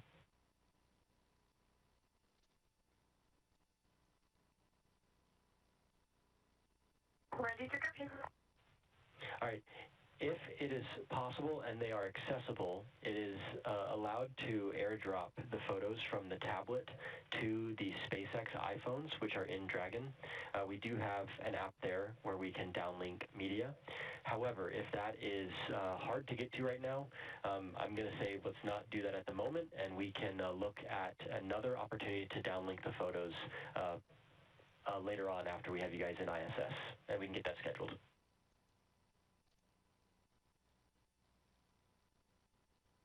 And if you want, we can even turn on a SpaceX phone and take the pictures directly with the SpaceX phone. Yeah, Affirm, if that's easy to do right now, let's go ahead and take those photos with the phone, and then we'll look for a future opportunity to get those downlinked to us. Sure, that's easy to do. We'll do it right now. All right, thank you. Houston, station on space to ground 1. Impact hatch is open and no condensation observed. Copy, Chris. We understand the APAS hatch is open and understand you're not seeing any condensation. Just for awareness for future calls, we're going to push you to the big loop, if that's okay. Copy that, yep, switching to 2. You got it.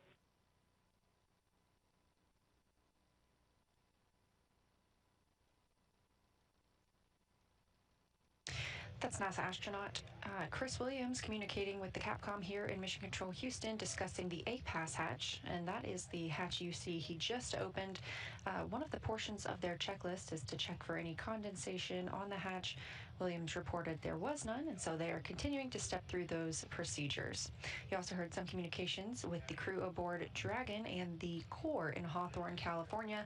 They are continuing to work through stowing the items they have been using in Dragon and preparing to open the hatch.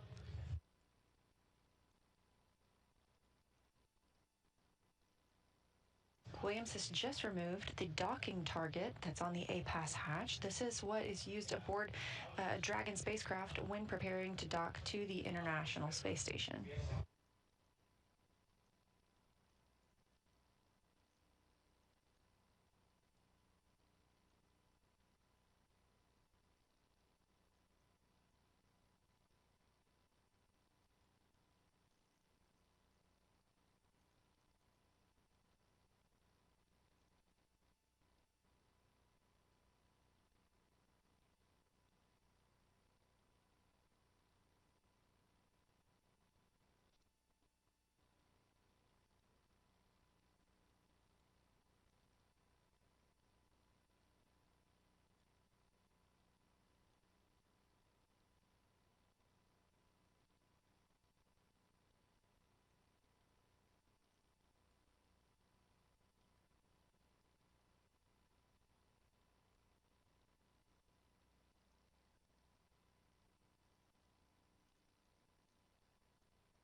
Dragon SpaceX.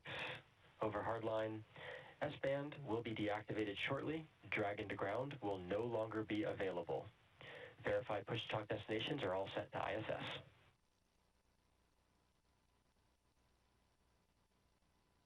Dragon copies.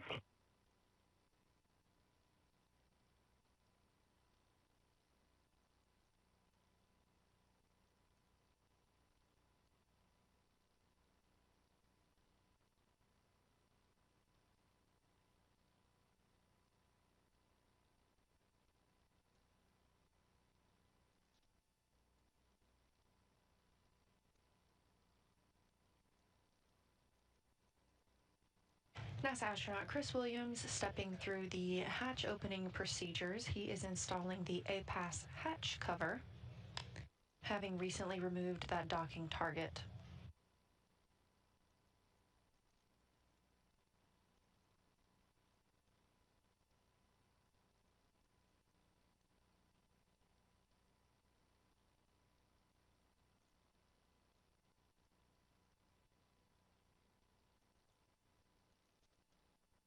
Once this cover installation is complete, we will see Williams route some ducting through the hatch.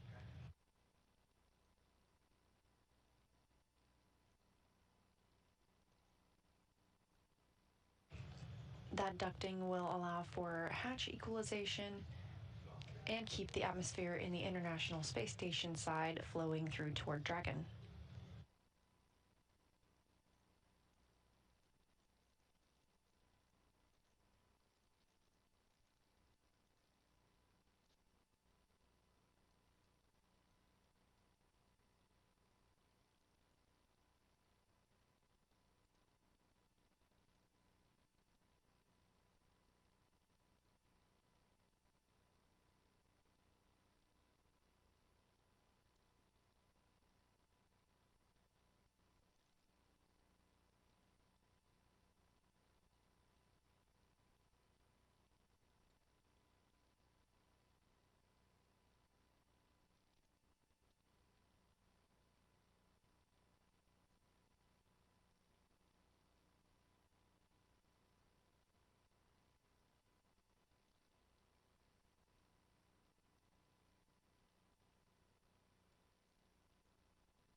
Houston, SpaceX.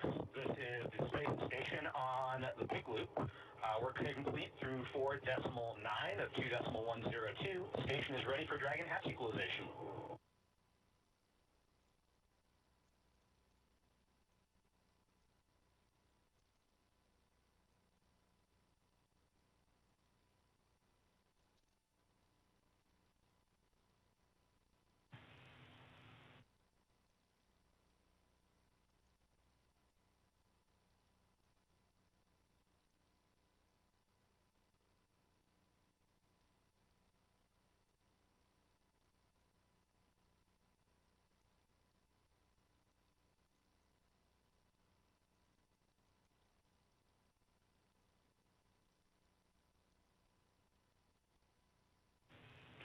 Chris, Houston on the Big Loop.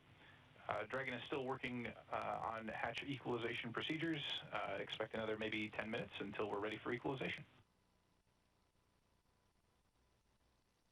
Station copies all. We're standing by.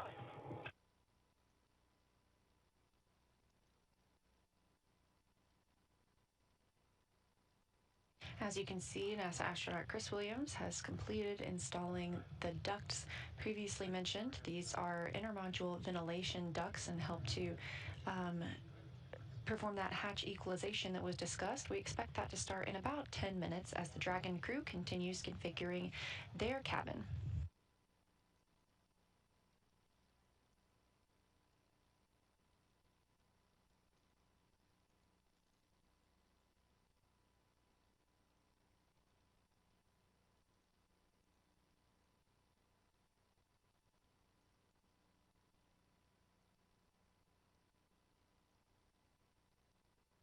An hour and a half now since Crew 12 docked to the International Space Station at 2:15 p.m. Central Time. We are timelined to see hatch opening in around 4 p.m. Central. The International Space Station and Dragon are currently flying about 267 statute miles over the South Atlantic Ocean and just entering an orbital nighttime.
This is Mission Control Houston.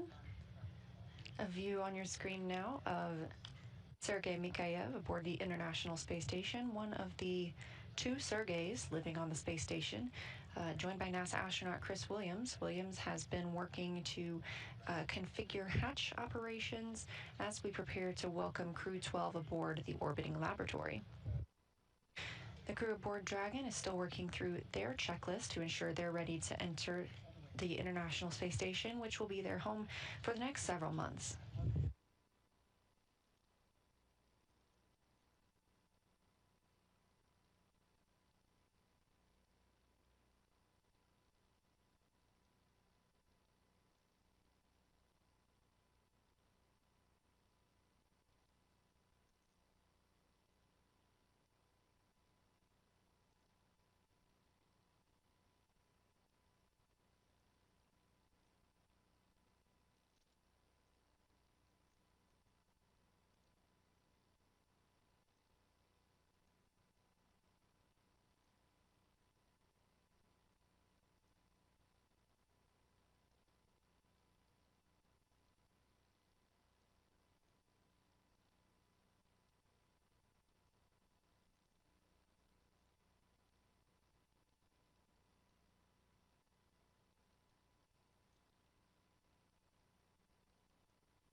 This is Mission Control Houston, continuing to monitor the arrival of Crew 12 to the International Space Station, which will increase the number of people living and working on the orbiting laboratory from 3 to 7. That docking occurred today at 2:15 p.m. Central Time, following an on-time launch yesterday morning at 4:15 a.m. Central Time.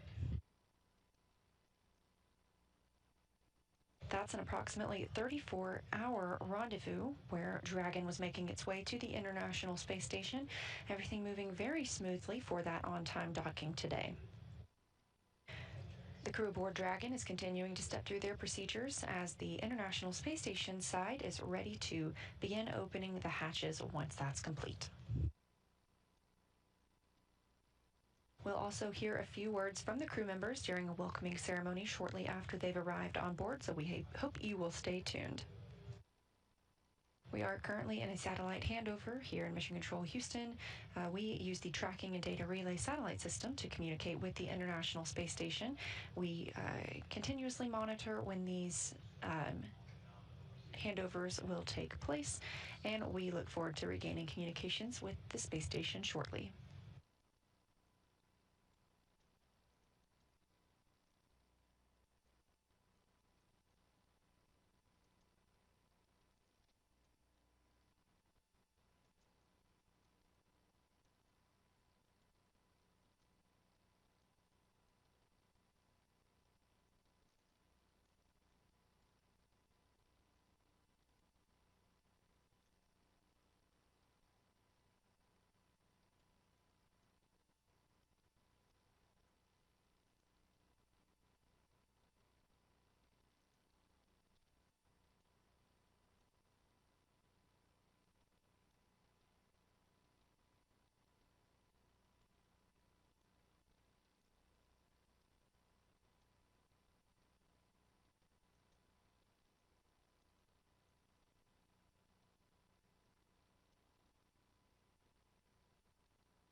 SpaceX Dragon for inventory.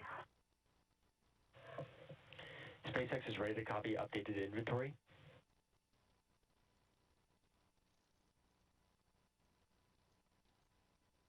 We've got the waste system rinse running right now, so that'll be an additional 3 flushes, and there's no water remaining from location 11 and 12.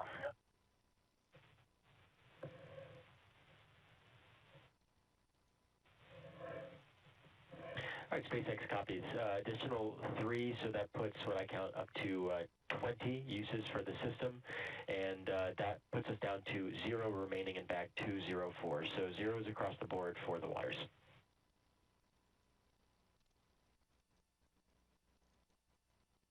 Affirm.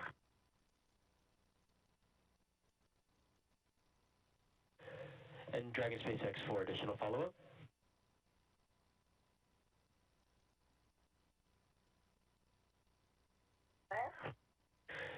Looking to get in sync with where you are in 4.400.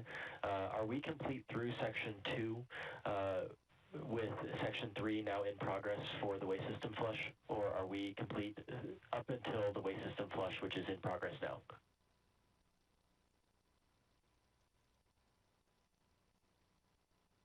We are complete all the way through 3.2. 3.2 is in process right now.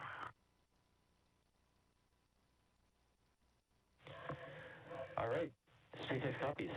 For awareness, when you do step into section 4, so when you've completed all remaining actions in section 3, we have already gotten the call in 4.1. So we'll just be looking for your readiness for hatch equalization when you get into section 4. How copy?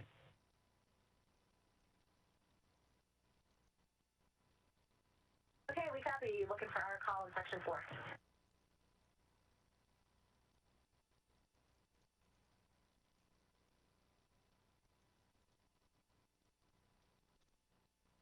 All right, SpaceX copies. Thank you. Yeah, that's the contact SpaceX instruction in 4.1.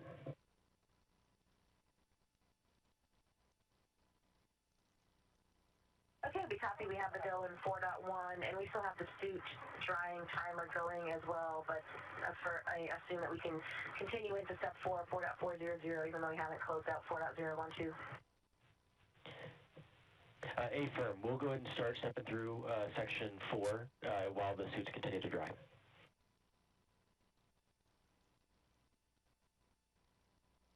Copy.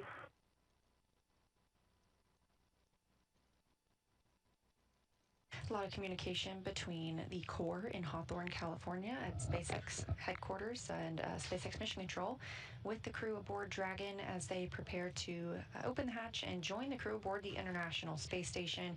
Just confirmed that they have doffed their suits and are drying those. They've had an opportunity to change before they enter the space station. In this view, you see Sergei Mikhaev and Sergei Kutsverchkov, both of Roscosmos, and at the bottom of the screen, NASA's Chris Williams, who has been prime for bringing the 12 crew into the International Space Station today. These 3 have been living and working aboard the space station since their launch on Soyuz MS-28 last year, and they have been the only 3 on the station since Crew 11's departure last month.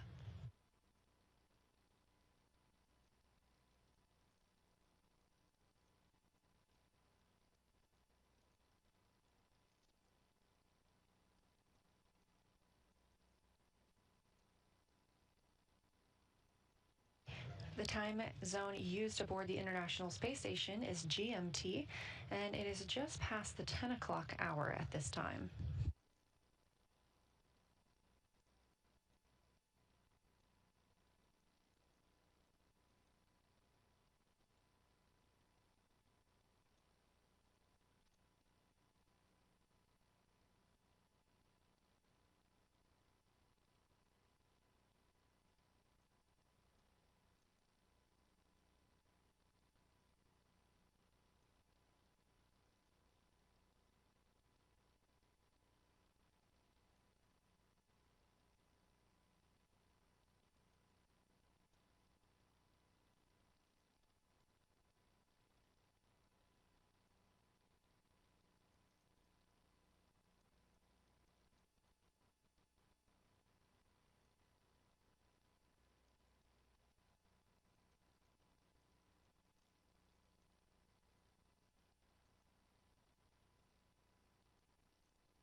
Dragon.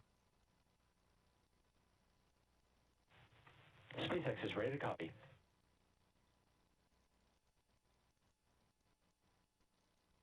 With you in 4.1. All right, SpaceX copies.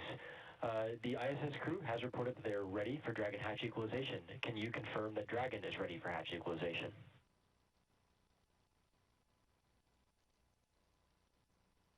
Affirm, we are ready. SpaceX copies. We are taking that action now.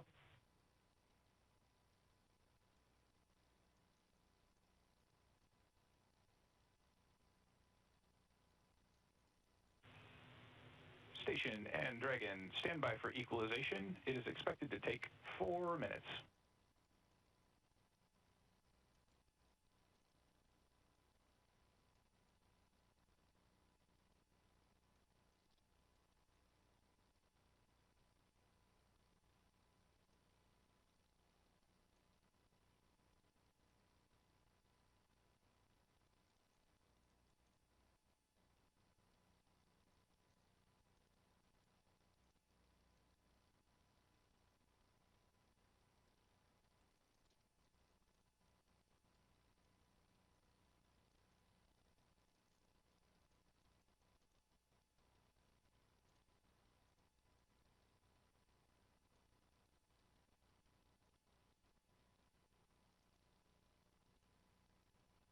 We heard those communications from the Corps in Hawthorne to the crew aboard Dragon, that is Crew 12.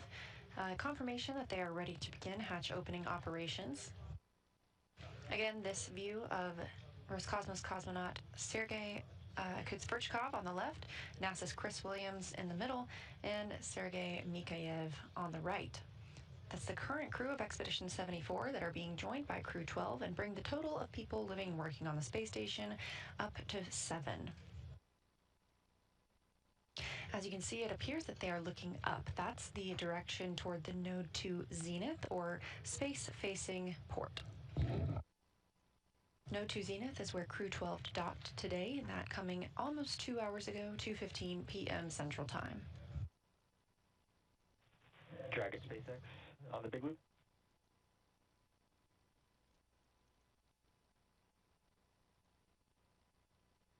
Go ahead. I'm looking for your go that I can remove the current video director override phase that's had been set to exterior only, if I can bring it back in on board.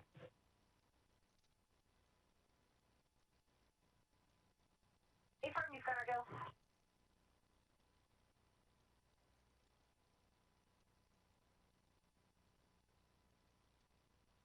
As you can see, these three are pretty clearly excited to document their new crew members joining them.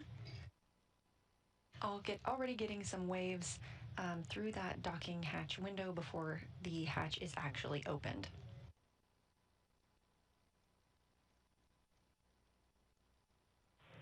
Dragon SpaceX, we are back on board with cameras.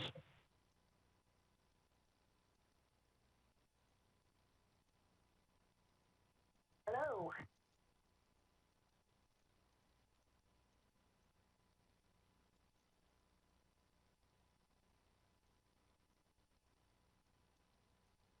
Currently, the teams are allowing some time for the pressure in the Dragon cabin to equal out with the pressure that's currently in the vestibule. Once those are equaled out, we will see them open that hatch and join Expedition 74.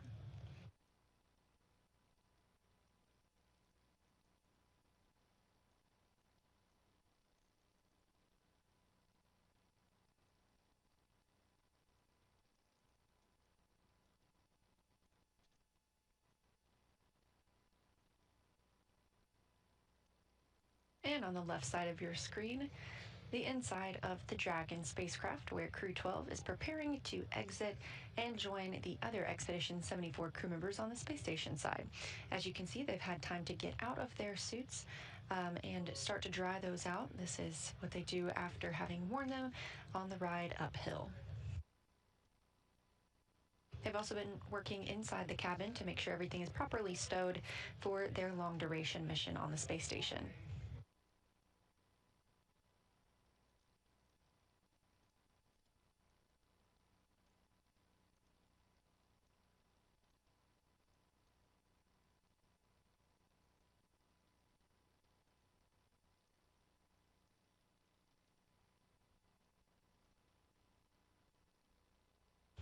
view from inside Dragon now, showing you the view from the pilot and commander seats. Of course, they are no longer in those spacesuits, but you can see Sophie Adenot and Andrey Fedyaev down towards the lower portion of Dragon.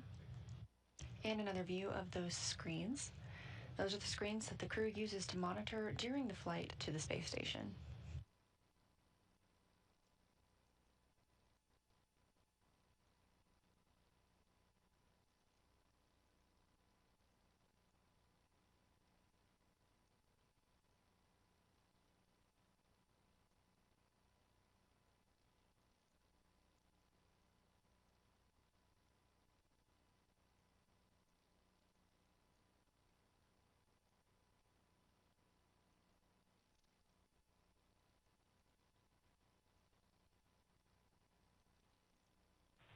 Dragon, SpaceX on the big loop for hatch open.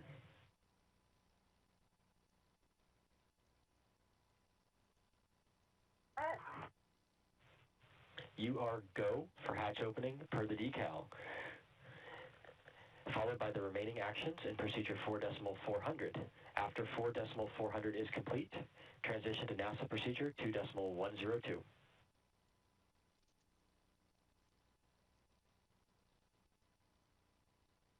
Okay, we copy that. We're go for 4.4. We'll finish out step 4 and go into 2.102. And can you confirm we should complete all those steps? Is that going to be before the PAO event, or will we do the PAO event and come back to do that?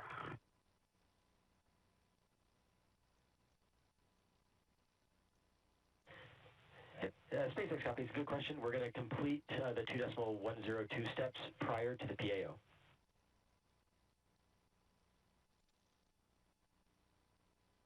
Copy.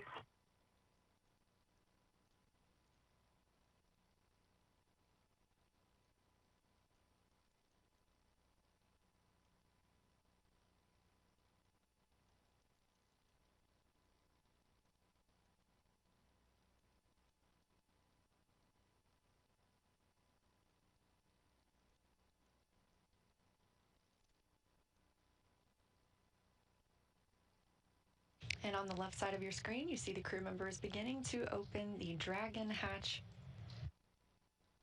And on the right side of your screen, you see 3 excited crew members ready to welcome them.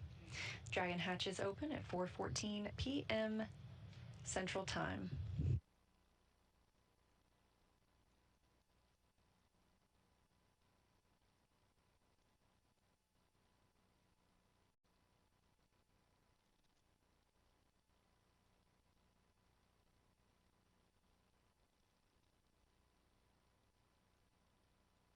SpaceX Dragon, the hatch is open. SpaceX copies. We see hatch open. Welcome to ISS. As you heard the crew discussing with the Corps in California, they are checking. We're so excited to be here. They will continue to step through some procedures before we get into the welcoming ceremony.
Houston, Dragon. Dragon, Houston's with you on 2. Go ahead.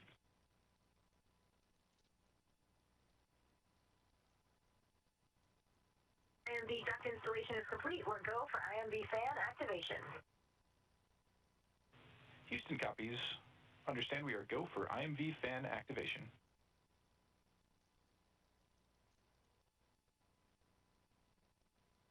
As you heard Jessica Meir report that the duct installation is complete, we previously saw Chris Williams routing this to Dragon.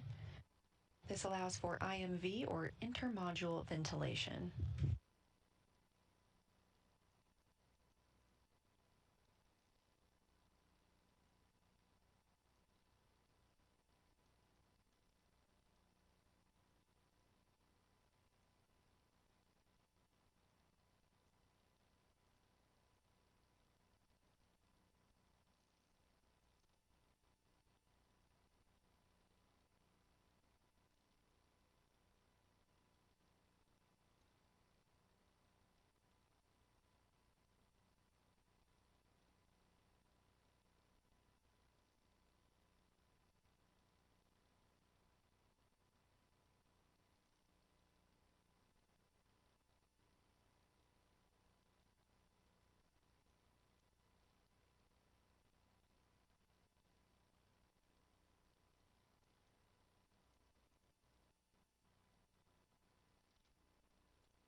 And Houston Dragon, we're looking for your go in 6.3.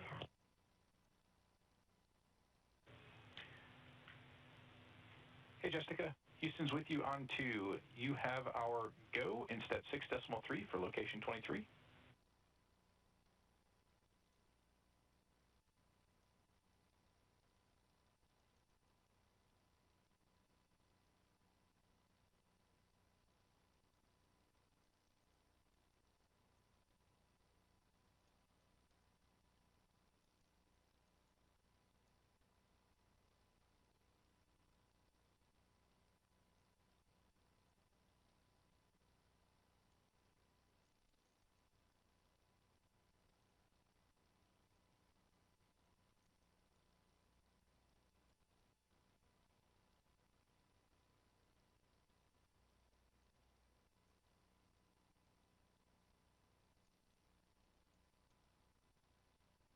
This is Mission Control Houston. The hatch on the Dragon side of the Dragon being docked to the International Space Station was opened at 4:14 p.m. Central Time. Coming almost 2 hours after docking at 2:15 p.m. Central Time, the crew continues to step through procedures inside Dragon before floating through the hatch and into the International Space Station.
SpaceX Dragon, Lyo cartridge is sealed and installed. All right, SpaceX copies for Lyo cartridge sealed. Good news.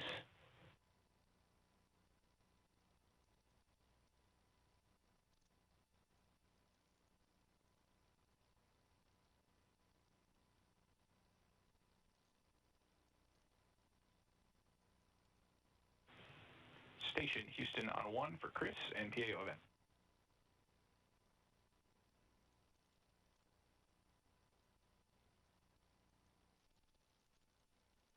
With you on 1.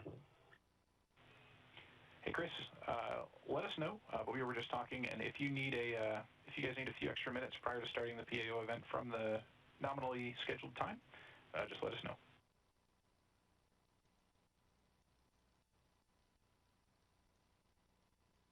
Copy, Wilco. We're all good here. We'll see how the Dragon crew is getting along, and I'll let you know. Sounds good. Just for your awareness, it's no problem if we need to delay a little bit.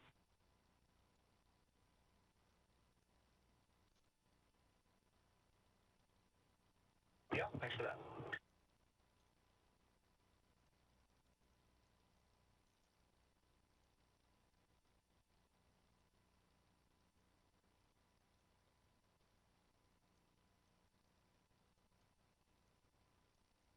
The PAO event, you hear NASA astronaut Chris Williams discussing with Jacob Lesarge, the Capcom here in Mission Control Houston, is the welcoming ceremony. So we hope that you'll all stay tuned to hear words from the Crew 12 crew members as they join Expedition 74 aboard the International Space Station.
We are in a satellite handover with the tracking and data relay satellite system from the International Space Station Flight Control Room and the space station. We expect to regain those communications with the space station very shortly. As we have discussed, Crew 12 arrived at the station docking at 2:15 p.m. Central Time today. Hatch opening of Dragon occurred just moments ago at 4:14 p.m. Central Time. The Dragon crew has not yet entered the International Space Station. They are continuing some procedures inside the spacecraft as they prepare to be docked for an extended period of time and complete their mission on the space station. Once the crew floats through the hatch, they will be joining 3 members of Expedition 74. It's NASA's Chris Williams and Roscosmos' Sergei Mikhailov and Sergei Kutsverchkov. That'll bring the total crew on the International Space Station up to 7. Following their entrance of the International Space Station, we will also have an opportunity for them to provide some welcome remarks, some thoughts on their flight, and what they're excited for now that they are on the orbiting laboratory. Obviously, you can see we've regained those communications, views, and audio from the space station and from Dragon.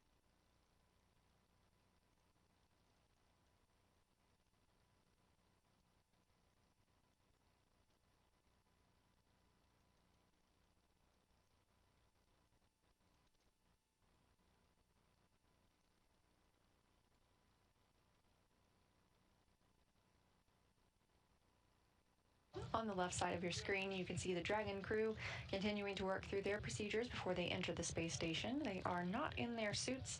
They took those off shortly after docking. This allows them time for the suits to dry out. They won't wear these again until they prepare to board Dragon and complete their journey on the space station by coming back to Earth. Again, this is a long-duration mission, approximately 8 months long, that they'll be living and working on the orbiting laboratory.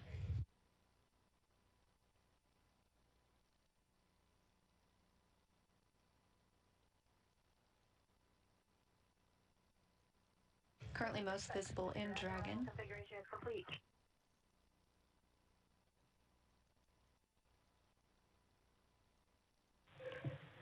SpaceX copies. That's complete through Part C of docking procedure.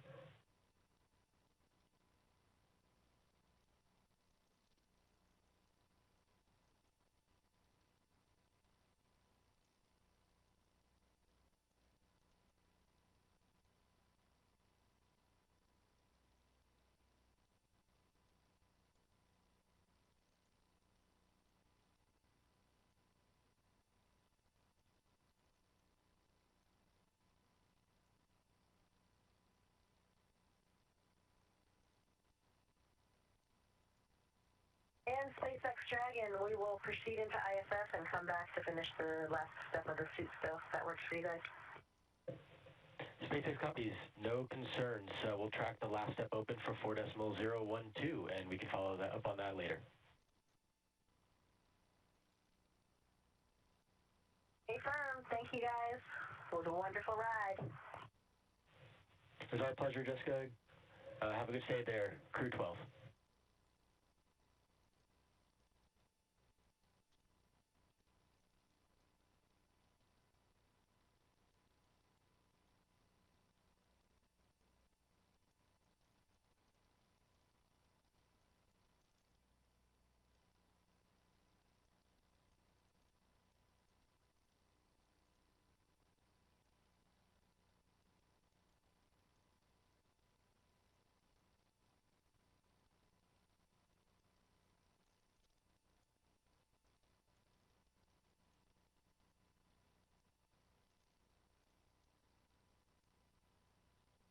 We are standing by for Crew 12 to enter the International Space Station.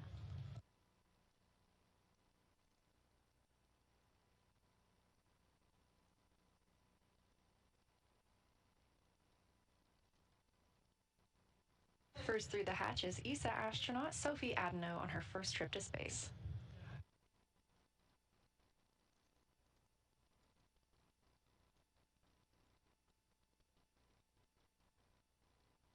Adenot is followed by another first-time flyer, NASA astronaut Jack Hathaway.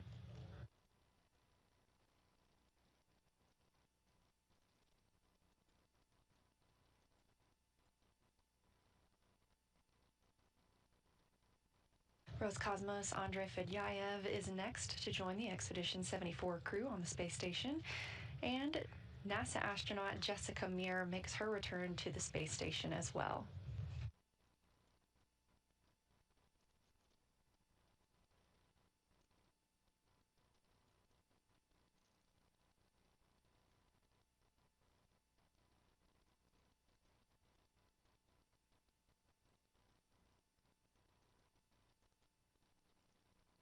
We have lots of hugs in microgravity as the International Space Station is back up to 7 crew members.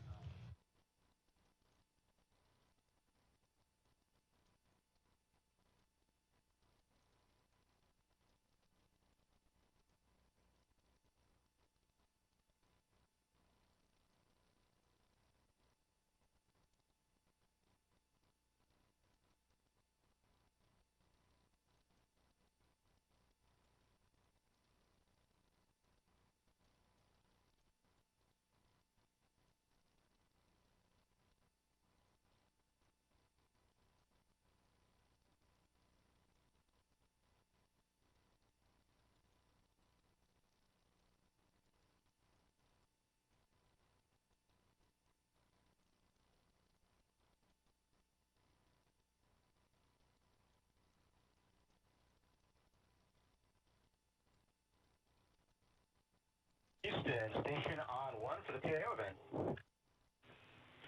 Station, Houston is with you on 1. Go ahead. Yeah, we are ready to get configured for that and just knock that out if it's good for you guys. Just give us 2 seconds to get the mic up and I'll do a quick voice chat. Houston copies. We'll plan for an on-time start. I'll make a call in about 60 seconds if you're good with that.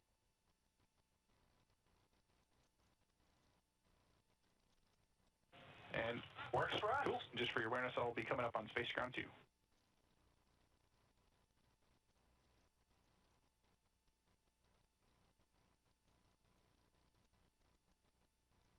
There's Crew 12. Now all 4 members of Expedition 74 aboard the International Space Station.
Expedition 74, this is Houston. Would you please give us a voice check? Currently, we're not hearing anything through the mic. Check 1, 1, 1.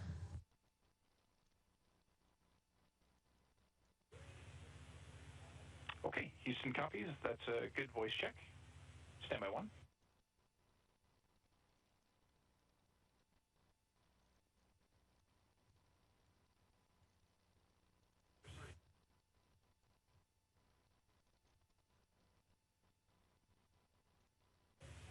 Station, this is Houston. Are you ready for the event?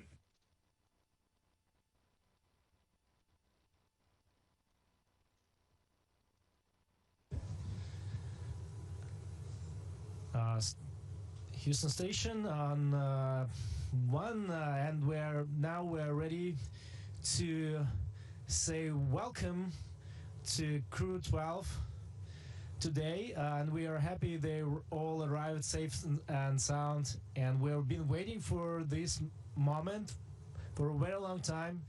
So we're really happy and proud to work as a team here. So let me pass the mic to Jessica. Thank you so much. It is so wonderful to be back up here for me and Andrey, but really we're so excited for Jack and for Sophie for their first trip here to the International Space Station. I think you look around the crew up here and it's really a testament to everything that we do. We have so many countries represented, so many backgrounds, so many disciplines, and we are so excited to be here and to get to work with Expedition 74. Sending big hugs and love to Sophia and all my family and friends. We did it. We're here. We love you. Over to Jack. Thanks, Jessica. I don't even know how to describe what it's like to be up here. You just float in, and it's just such a cool experience.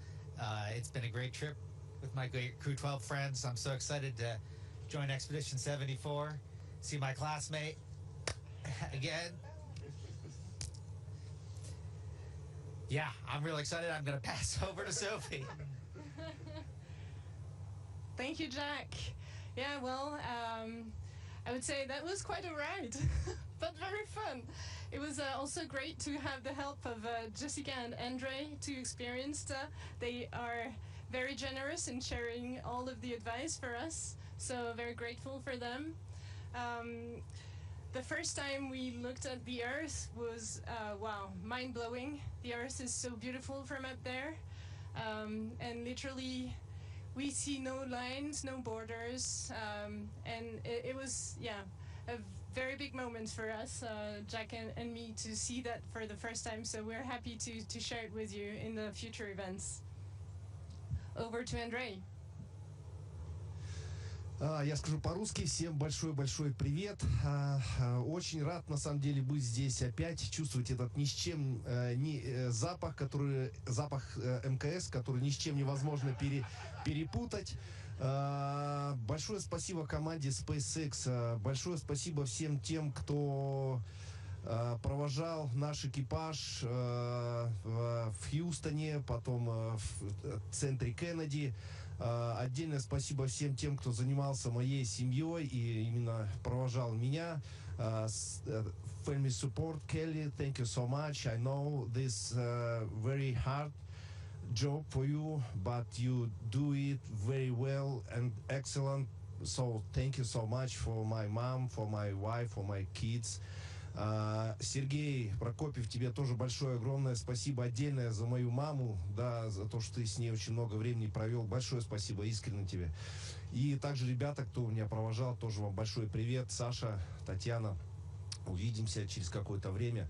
Ну, а команда, та большая команда, которая занимается, работает с Международной космической станцией, все эти люди, которые обеспечивают ее работу, помогают нам выполнять здесь различные задачи. Вам большой привет. Ну, будем работать. У нас впереди целых 2 экспедиции получается. Who is next? You have some words? Thank you to all the teams all around the world. We are so excited to be here. And let's get rolling with Expedition 74. Thank you to all participants in Expedition 74. We are now resuming operational audio communications.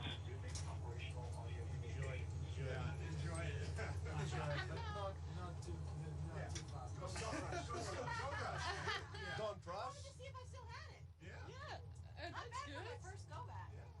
You know, I had.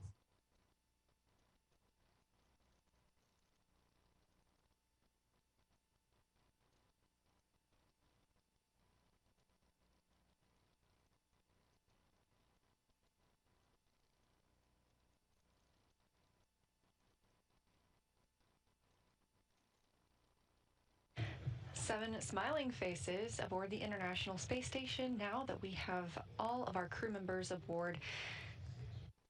Again, some really happy words from our newest members, that is Crew 12, that arrived at the space station at 2:15 p.m. Central Time. Hatches between Dragon and the space station opening at 4:14 p.m. Central Time.